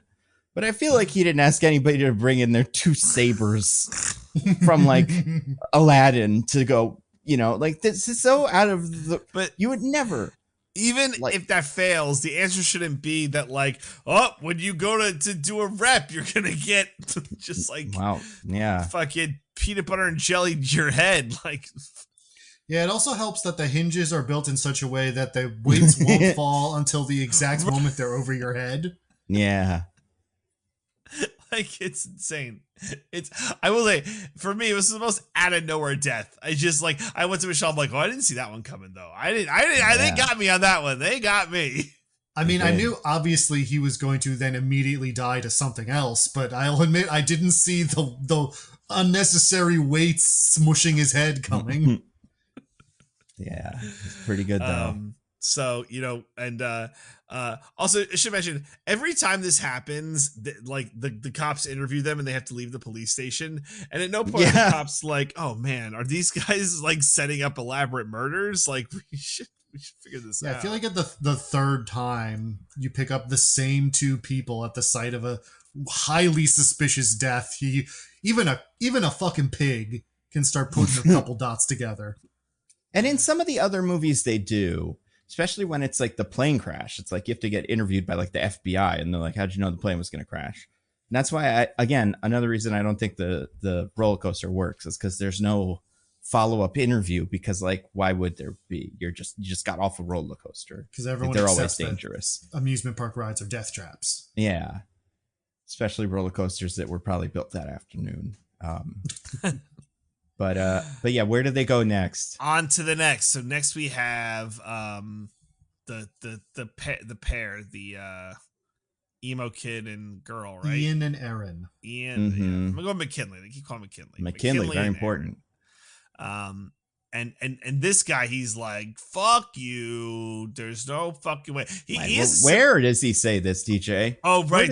Where does he spend his days? But big old like Home Depot back end section with all the nails and wood and sanders and chop saws and whatnot. Yeah, and nobody, just them. Yeah. They managed the whole one. Yeah, pretty cool. I do feel like even if I felt inclined to give a speech about how I'm never going to die and like death is random and it's not coming for me and like I'm definitely not about to be killed in some insane way, I'm not going to do it while operating heavy machinery. Yeah. Because once again, you're inviting death. Death comes in with a little blow in the wind. It's like, I'm here. Oh yeah, there's a lot of little wind stuff. We haven't really touched about this, but like every scene, but it doesn't like make anything happen necessarily. It just is like Mary Elizabeth Winstead having a chill feeling. Maybe it blows out a candle. Ooh. Yeah. Scary. I don't think Death shows up for the Lewis one. I think Death is so just like unimpressed by Lewis. It's like, oh, I'm not going to bother showing up for this one. Yeah, I don't know. Yeah. But yet McKinley's just like, it's you're all bullshit. You know, this happened to me, and even for what are you going to do about it? You don't know anything better than I do. Blah blah blah. Of course, this leads to another hilarious sequence. Now they're able to save McKinley because they are able to figure out that like plywood is going to fall on top of him. I would actually like to real quick, like right before they save him, there's a scene where he like reasons through some things, and I call this 2 + 2 + 2 = Blevin, because really his logic makes no sense at all. Yeah. Essentially, his argument is, he says like, all right, let's assume that you're right and there is like weird death stuff happening. So Newton's third law says that every action has an equal and opposite reaction, which means if death is a force, he must have an equal and opposite reaction. And that reaction is us stopping the deaths. So if we stop the deaths, then the force of death trying to cause them doesn't happen. All of this means that if you kill yourself right now, then everyone else will get to live. And I'm like, what the fuck are you talking about? I know. And like in Final Destination logic, sound, you know, if you are able to subvert the line somehow, that means you're safe. It doesn't really, but like that, sometimes that kind of works. But yeah, definitely not like that. You just go like, yeah, death has a plan, and if you get in the way of its plan again, fucking can't get you. But yeah, I don't know. It's just his character's just really. Is he like a nerd? What are we going for with him? It's like emo kid. I feel like they're going for like a counterculture sort of. Yeah. Ripped jeans. Yeah. Like thinks everyone in school is so lame. Yeah. Loves Green Day. Killed a pigeon. Yeah. With a nail gun. Yeah. With a nail gun. It's pretty fucking brutal, actually. Metal. Yeah. So they save McKinley. But unfortunately, death does come for Erin. She gets nail gunned in the like back of the skull through the face a few times. It seems awful. Yeah, it goes all the way through her skull and her brain out the other side. I think that would happen though. I feel like nail guns are very strong. Like, yeah. I've never tried this. I wish the Mythbusters tried this, because I'd like to know if this is what would really, you know, but I could buy it. Can you give me like the 1 sentence explanation of why the Rube Goldberg machine that gets this one to go? Because it's 80 steps. Oh God! It involves a little forklift driving on its own. Yeah. What starts the forklift? They knock over something. This is another, you know, on the path to avoid it moment where like they're like, hey, watch out. And he kind of turns the thing, and that knocks something over, that knocks something else over, that falls into the forklift's like, you know, seat, and starts hitting, like levers get hit by falling things, and then the pedals. It's crazy. Absolutely crazy. Also that the forklift can shake the thing. Yep. And drop some of the things off of it. Like, so complicated. So ridiculous. But then that's what pushes the shelf with the plywood to fall on top of him. They save him, but like the girl goes like flying and winds up with like on the floor with the nail gun behind her, and I guess she sets it off by like leaning on it. But yeah, pretty terrible. Yeah, this nail gun has a hair trigger hair trigger. Yeah, because like she like knocks it with the back of her skull, and it fires like 70 nails through her brain. It's also on semi-automatic. Yep. Like, and that's the thing with this movie, and like why some of the deaths are better than others. And like I think the deaths in these in general, a lot of times they are something like a nail gun where you're like, that's fucking, that could kill a person. Or like a tanning bed where you're like, that's dangerous, but like, I'm not going to die from it, but like, whatever. Not like swords on a weightlifting thing. Like, so I do think these tend to be more, they stay with you more when it is a thing that is on its own kind of a little scary. And like fireworks or something versus like a horse with a big rope and like some of the more crazy versions of these. But that being said, I love all of the ones in this except for the beginning. Also, this is where they do get questioned by the pigs for about 10 hours, I think they say. Right, yeah. Of how suspicious all of this is. They got nothing on us. And it's like, I guess they technically have nothing on you, but yeah, I mean, it's all circumstantial, DJ. Like, you can't prove anything. Right, of course. Let's wait till they listen to that voicemail where it's like, oh, I guess I was too late. Yeah. And, you know, these are both white kids, so they're like, we could forge all the evidence, but right. It's like, that's work. If they wanted we to hate give work. they could, but you're right. Yeah, right. Laziness wins the day. So now it's like, oh, here's the big question. It's like, oh, we're next, but wait, there was someone who was ahead of us that we can't kind of see because the hand waving thing I mentioned earlier, but this person's hands were up in the air and we see a Pandora bracelet left from a grandmother. And it's like, oh my God, that's my sister. Yeah. From the old country. Yeah.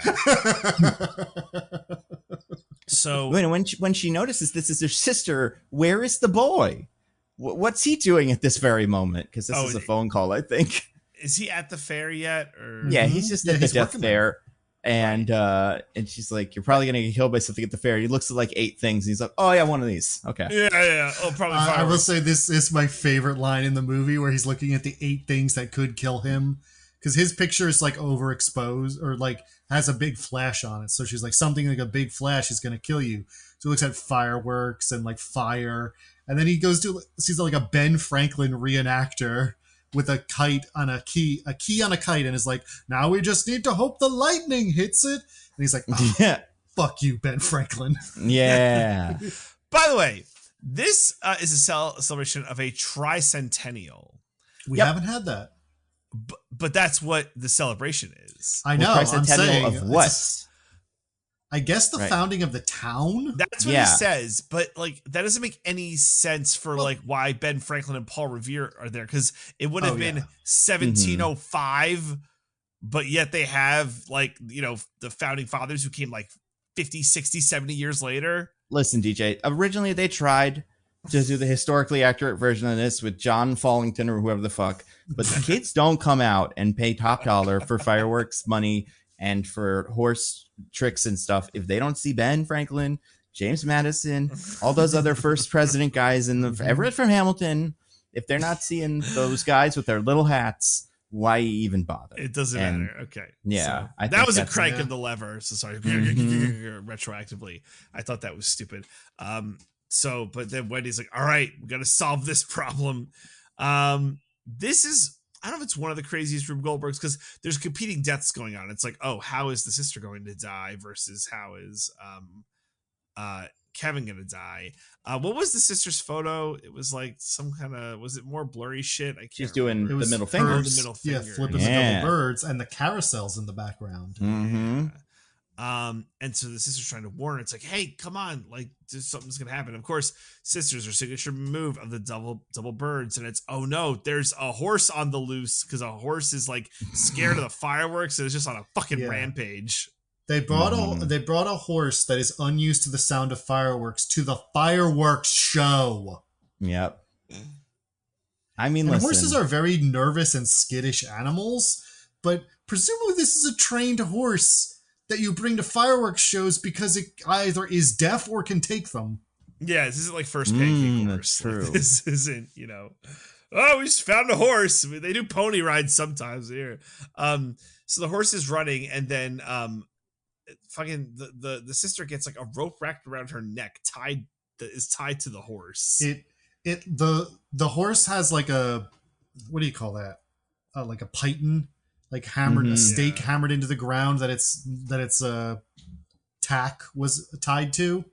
Yeah. And it's just like whipping through the air as it's running. And it happens to like wrap around her neck and like tie a knot perfectly so that it starts choking her and drags her behind the horse. Again, better watch than happens. described. Go watch this, but it's fucking crazy. Also, I don't want to, in case the horse is watching, it's not the horse's fault because 2 kids light firecrackers underneath the horse. That's what really gets it going. And even the most daring of horses or deaf of horses still, I feel like, would freak out at this. Okay, that's fair. Yeah, that's not good for the horse. But the shitty kids are now Death, I guess, or something. Usually Death is Tony Todd, but also maybe these 2 kids. Yeah. Well, Death can take on many forms. That's true. Meanwhile, our brave boy is trying to stop and save everything while avoiding Death himself, which he does bravely by he manages to cut the rope. He takes another inexplicably real sword. Yeah. Out of a reenactor's sheath and cuts the rope right before the horse was about to drag Julie through like a thresher. And also, A, this sword looks fake as fuck. B, this piece of rope that he had to cut through is humongous. I even think with the real sword, you'd have to hack at it a little bit, but he just one-shots it. You need a lightsaber if you want to get one cut through the rope. And when we see the rope as it's cut, it's fresh. Just, yeah. Well, it's actually a filament blade. It's sharpened down to the actual blade is 1 micrometer thick, so it can slice through anything. You gotta be sick careful. As hell. We evaded more death. But then McKinley comes with his shitting grin, is like, you fucking think you could stop me? Well, it seems like McKinley is death now. It's just insane. And he's like, you can't avoid death. Death is here for you all. It's gonna kill you. What I thought was happening was he was like, well, it is all real, and so I'm gonna do the thing I said of if you die before people, then everyone else will be okay. But no, he's just sort of mad for no reason. Well, his girlfriend's dead. But he blames her.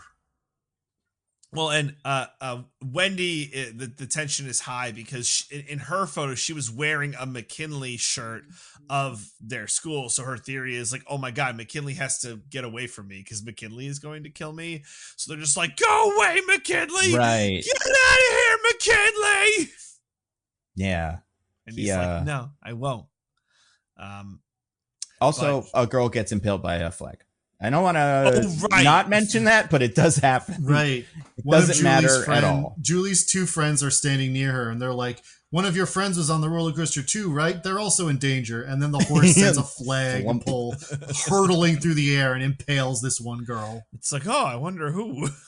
And also, real quick, to mention this, the picture of the girl that got nail gunned was the boyfriend, McKinley, holding a plastic gun to her. Oh yeah, and her also giving a middle finger, but you could see her nail. So it's nail and gun. And that's why for them, I'm they out loud say what are you gonna finger paint or what are we gonna get nail polish to death or something with this gun? And it's nail polish. And I'm just put them together. It's so clear what this is. It's almost too clear that it's the nail gun is a red herring, but it's not. Yeah. That's what it ends up being. So I feel being in the hardware store is what's happened is, am I going to go on wait. Yep. What's in my hand right now? Oh, hey, put this away. She does spill a bunch of nails right after she says that. Yeah. Listen, these kids weren't going to last. No, nothing. Well, no. Death didn't even have to really get involved. And not McKinley, who gets fucking a sign dropped on him because the movie's Death is it's your time to go, McKinley. Well, because he's getting the sign gets fireworksed, and then that crushes him. But also something about the shape of the sign was similar to his death picture, right? There's a thing. I don't know. It doesn't matter, but it's great. Well, the problem he did the signature bad thing of where he was oh, it skipped me, which means I'm immortal now. I'll never die. I can't possibly be killed. Yeah. And Death hates when you start saying stuff like that. Yeah. When you nag Death, it's oh, you're absolutely next.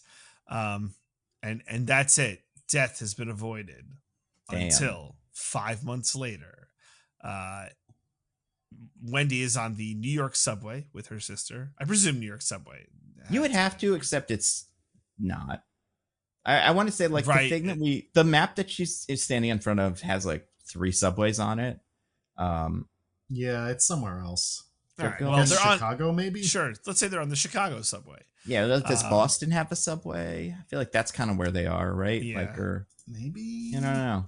Well, the movie takes place in L.A., or California, or whatever. No, yeah, because they mentioned Berkeley, the Bruins, which is UCLA. I assume, yeah, that's true. But then they don't have founding. There's no cities were founded in the 1700s in California. True. It's just weird. There's so many mentions of like Berkeley and UCLA mentioned. Like, I mean, but those can just be two places because they're like, college things. So they could just be places where those kids are going. That's fair. Or I assume maybe the Bruins are like also a local team because Bruin. Okay. So this is this is like the single subway that runs underneath Philadelphia. Sure.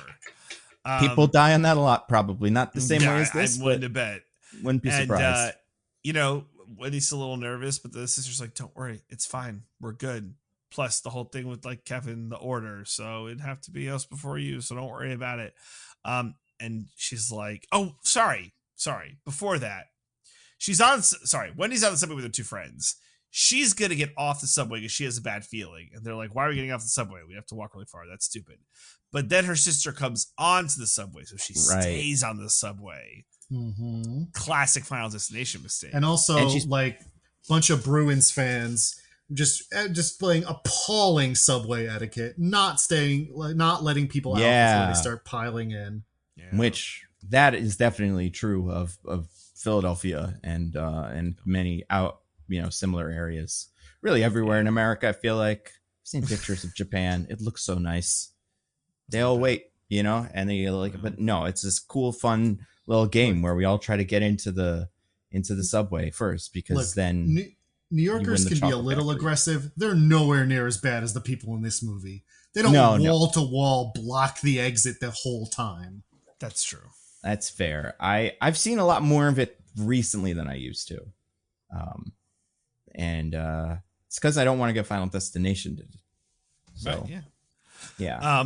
But so she stays on the subway to talk to her sister, and they have that whole conversation. And then I guess fine, Kevin's not here. Meanwhile, there's a minstrel on the subway who Death is this word minstrel. What an insane word to you. Is that what people call them outside of like Dungeons and Dragons? They're minstrels.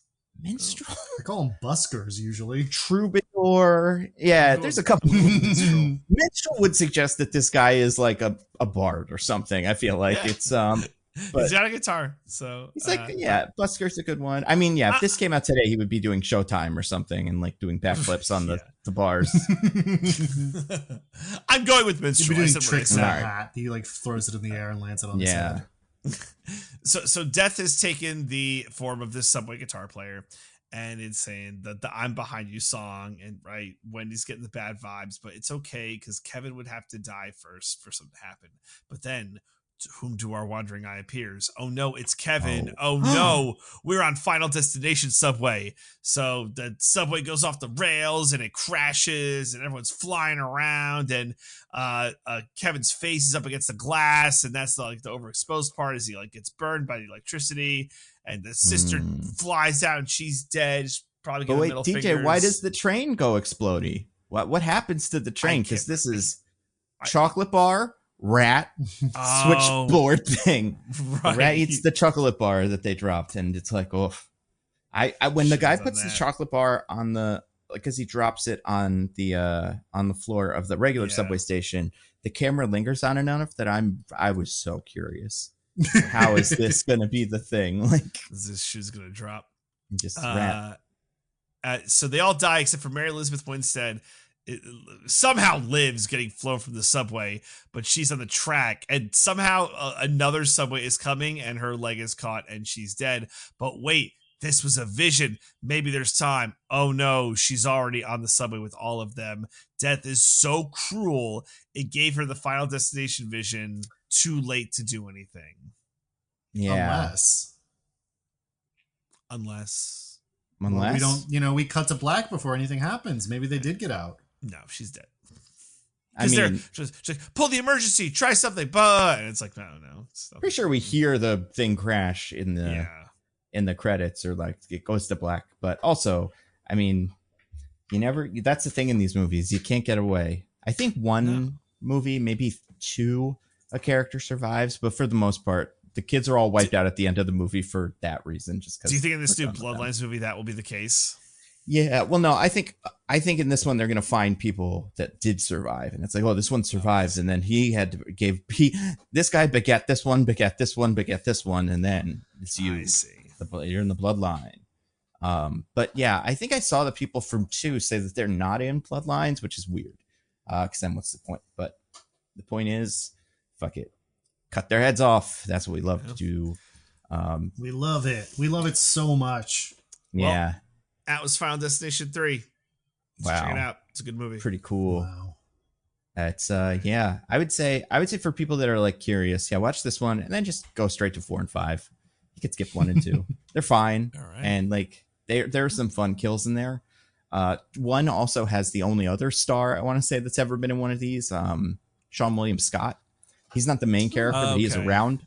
But besides that, oh yeah, and David Koechner's in the 5th one from like comedy and stuff. But either way, like the characters in 1 and 2 aren't that great, and the deaths in 4 and 5 are more crazy. Although 2 starts with the log. You've seen the log scene, right? Where like the log truck is on a highway and it just starts shedding logs and they crush all the cars. That one's pretty cool. But yeah.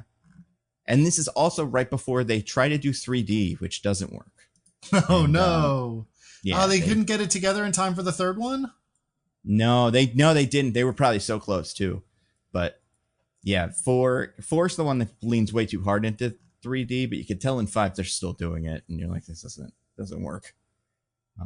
But maybe they'll get it right for this one.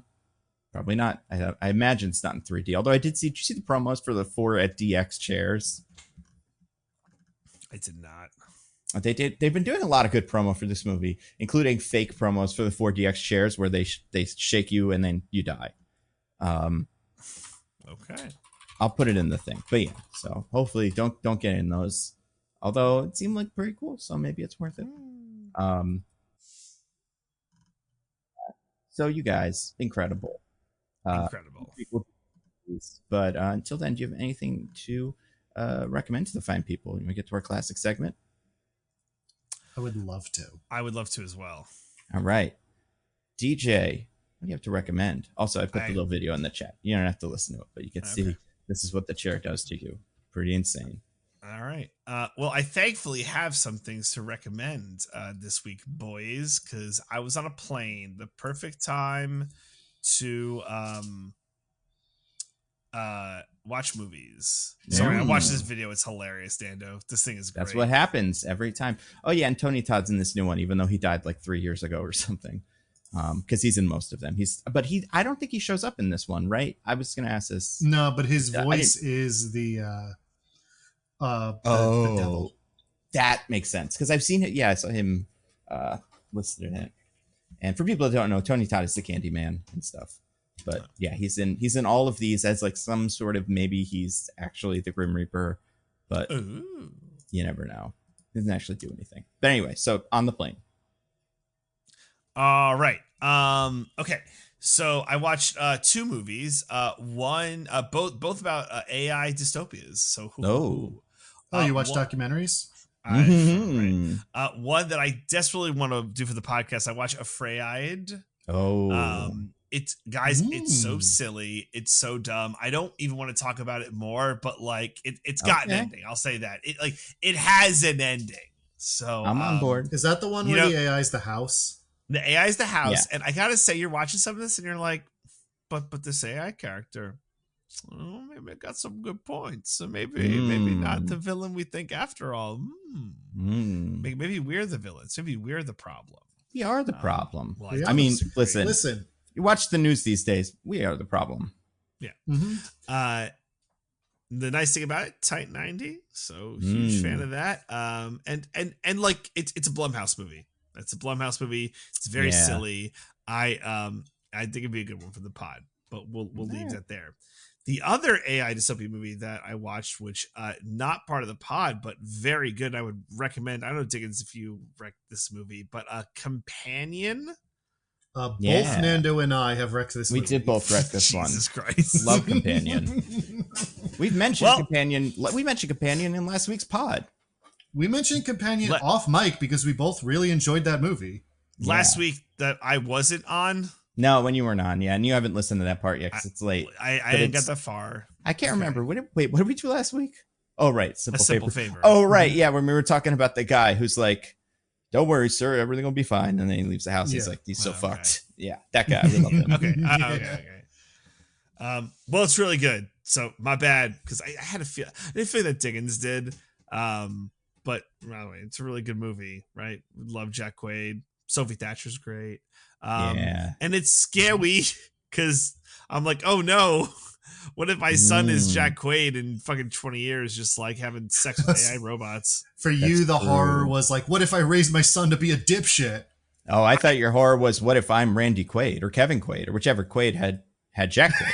You know, what if my Horizon movie that is bombs? also horrifying. What am I going to do? You know.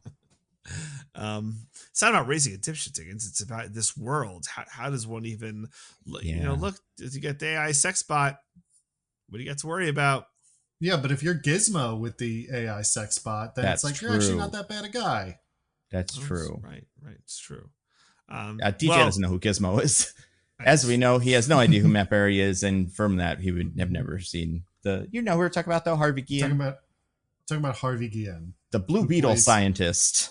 Oh. Yeah, that guy. Wow, Jesus Christ. He called Gizmo on another show we watched that you haven't seen. Okay. But, yeah. That also features one Matthew Berry. Matthew Berry from Minecraft. Okay. Yeah. Regardless. That's a triple threat for Companion, which now means everyone is legally required to watch it. If all three of us recommend a thing, you have to do it. Mm-hmm. Especially if DJ doesn't recommend that Nando and I already wrecked it when he does it. He did, that's the important part. It's a big it's a big movie. I don't know if it was a hit, if it made money, but I think it didn't. Oh, really? Unfortunately. Oh, right, because they put this on VOD immediately. Yeah, the next day. But it's good, and they put it on planes too. So and again, now I'm remembering this. Why Diggins had mentioned this. Tight 90. So yeah, I did tell you that. Great movie. All right. Also, it didn't make a ton of money, but it made enough to be profitable. It didn't bomb, but it didn't have a run of any kind. No, this should have been a Mathregan, I think. Yeah. Level hit, and it wasn't. It was kind of grand opening, grand closing. And they tried to play it cute with the promo, which I get, but also I don't know. Should they have maybe shown more? Because the promos, especially the first one, you didn't even know she was a robot. Right. Mm-hmm. And later, it's that kind of. Anyway. Yeah. Well, anyway, that's what I got. More redundancies next week, I suppose. Diggins, what do you have to wreck? I got one repeat. Well, technically they're both repeats, but just some real quick things to go through. I've been watching some television this week because first, Poker Face is back. Yeah. The fun, Columbo-esque detective mystery show from Rian Johnson, starring Natasha Lyonne. Yeah, it's like Final Destination, except instead of death being a bunch of wind and whatever, it's the dumbest guy. And what if they it's a succession of huge idiots. Yeah. It's great. Mm-hmm. And I feel like at this point, they've almost stopped caring about the she always can tell when people are telling the truth thing. Mm-hmm. It's you haven't watched the second episode yet. It's crazy how little it matters in that episode. Oh, really? That's good. But it's still just fun to see Natasha Lyonne sort of stumble through these mysteries, catching the dumbest criminals alive. Yeah. And it's a real cozy show. I really appreciate, even though it's about murder, but lots of cozy shows are about murder. Mm-hmm. And then, folks, Cassie and Andor. What can I say? I've watched, unlike you two, I have finished the series. I watched the finale. Mwah. Just great ending, great show. I I don't want to say anything in case you get spoiled, but I already wrecked it when it premiered. Cassian Andor. Yeah. Do you have anything to wreck, Nando? Oh, of course. I was going to wreck Poker Face as well. I will say the other thing about Poker Face that's fun, if you're not sold on the murder thing, and like the Natasha Lyonne thing, is every episode features a pretty ludicrous like guest star performance. Like Ludacris. Like Ludacris, he would be great on this show. Oh my God. If he could be a car related murder. Like in Fast and Furious. He's not doing those anytime soon. But they get really like people doing really funny characters. And like we're saying, like some of these people are so guilty in ways that are kind of preposterous, and it's kind of fun to watch them squirm. I don't know if I had a favorite from last season. I think my favorite episode from last season is still the barbecue episode. But I remember a great one. that was very like, yeah, and I liked how she fit into that one. But there were some guest stars in last season that were pretty crazy, and I've forgotten who all of them are. I really liked the like regional theater episode. Oh, just 'cause yeah. all the parodies of like those kinds of like stage productions was very on point to me. That was really funny. Yeah, Exit Stage Death. That's what that one is called. Yeah, they're fun, and I would recommend. I think DJ, if you turn it on, you like it. But again, like it's just a really well filmed show. Like it looks like an expensive movie, and I do think against the tight 90ness of it, like it's an hour long, but like it takes time, kind of. But that's fine. It's a kind of a mosey show. A lot of it's like pictures of the beautiful vistas and stuff. I don't know. It's cool. But yeah, and I've only watched the first one of the season.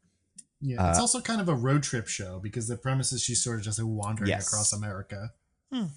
Yeah, so you see a lot of different like parts. She accidentally kind of stumbles into a lot of different subcultures. So like rock and roll or like stock car racing, and so that part is also fun.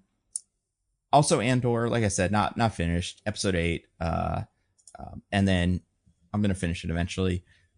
I will say my thing that I want to wreck this week is another show that I started watching, also on Peacock, much like Poker Face and Boss Baby. Apparently, it's all the great shows are on Peacock. And I was looking for a comedy because I was like, I want something like a little lighter after all these Andors and also all this news, in the news. And I happened upon a legacy sequel or legacy reboot of a sitcom that I had never watched and I was aware of, but I don't know what it was about it. I was like curious enough that I was like, let's turn one episode on, and I kind of love it.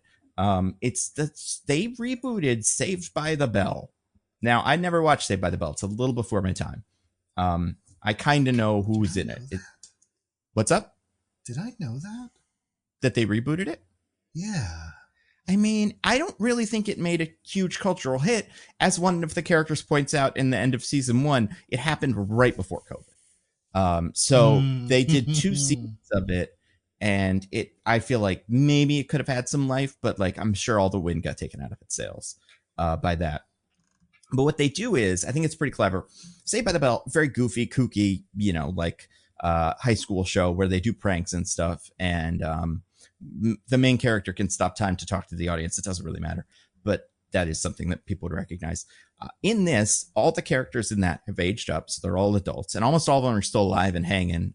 Screech, Dustin Diamond did die between seasons 1 and 2, and I think in season 1 he wasn't referenced because he had did a sex thing or something, so they didn't really bring him up. But between season 1 and 2, you're like, oh, he did die, because they're a little sad about it. Anyway, they all come back. Some of them work at the school. One of them, Zach, the one who is the coolest guy, is the governor of California, and he fucked up the whole state. So the education system is collapsed. So Bayside, the school that the kids used to go to, and the original school that is the cool radical 90s sexy school, has to take in kids from a neighboring underprivileged school district called Douglas, and they are just regular people. So 6 or 7 regular, well, it's really 3, but a bunch of them in theory, but 3 regular kids get dropped into what is kind of a magically still 90s bubble of Saved by the Bellaverse, where there's my favorite example for this is at one point there's two guys. They're from the Saved by the Bell side, Mac and the other one's name I can't remember. And they both run in to greet everybody in the beginning of the day. And Mac's like, guys, I met the girl of my dreams. She's blonde and she's got a figure like this, and he does the figure thing. And then another guy runs in, or the other guy who's there is like, that's crazy. I just met the girl of my dreams. She's blonde and she has a figure like this. And then they're like, you know what this means? We should take our separate girlfriends on a group date together. And then the one who's not from there is like, do the shape at each other. And they're like, oh shit, it's the same girl. So like, it's kind of going at the tropes of these, but it's also kind of like taking apart some of the bullshit of the original ones. Like one of the characters in Saved by the Bell was the one who was always whining about like causes and stuff. And by the end of the first season of this, the characters are like, we probably should have listened to her because all those things were bad. So that part of it I also think is interesting. And it's got a kind of not millennial, but like a it's one of those shows that existed before the blowback to woke. So it's interesting in a way that like it like just has all kinds of different characters, and it tackles social issues and stuff. And it's kind of woke and DEI. It's quite woke and quite DEI. Yeah. Like one of the bits is that but it's interesting because it's like a post woke world. So like the Bayside now, all the kids that are football players are very emotionally intelligent and don't really care about winning or losing the games. And that frustrates one of the kids from the other school who wants them to fight. But they all want to do therapy and stuff. So it's like, but it's funny. It's not, there's nobody in it that I think is also super famous outside of the people from the original Saved by the Bell. It's like Mario Lopez and stuff. But yeah. And I've watched both seasons, at least half of season 2. And I don't think season 2 is as good, but I think season 1 is really solid and funny. There's bits of season 2 that work, but just want to watch season 1 of Saved by the Bell on Peacock. I think it's a pretty good time, and you don't really need to know anything about the original show. Just assume that when someone references something insane, that probably happened on the show. And you're like, that seems crazy. What are we doing next week, fellas? Wait, never mind. We're doing this next week. Final Destination. Bloodlines. Do we have anything to plug, DJ? Not really. Need to record Roses and Rejections. We'll get to that. Big kind of reality show light and just pretty busy. But check out all the other stuff on the Pop Breaks. Some good stuff there. And we'll have some. Well, are you really committed to the brand, DJ? No, if you just spend time with your wife and child instead of recording podcasts. I was going to say, you just record podcasts whenever you're hanging out with them. Yeah, just wife and child time. Yeah, let's record podcasts.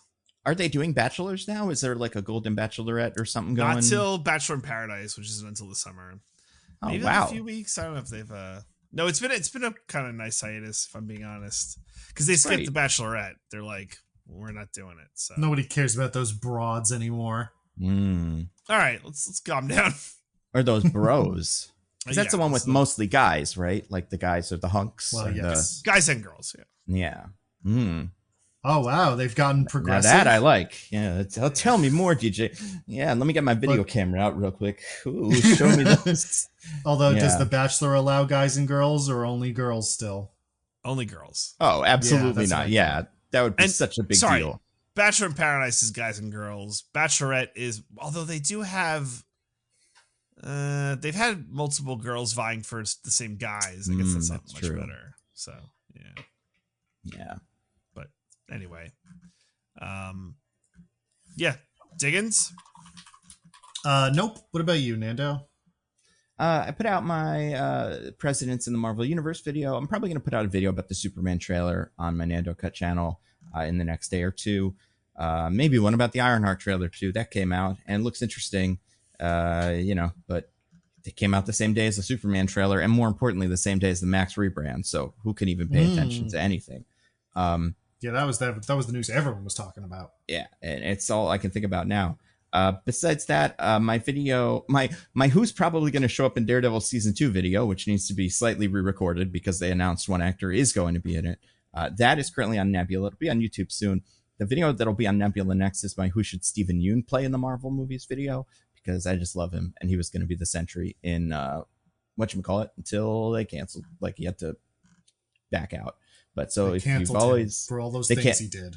Oh my God, yeah! For all those zombies he killed, he could have been cured. You know, everything could have been fine, but he cut off their heads off with a baseball bat or whatever. That's right. And then they did it to him, and it was fair, like in these movies. Anyway, yeah. So Nando V movies and stuff. Oh yeah, and I was on Topom, the only podcast about movies last week, talking about Thunderbolts. That's out now. I know I mentioned it last week, but it's currently out, so you can hear us talk about that.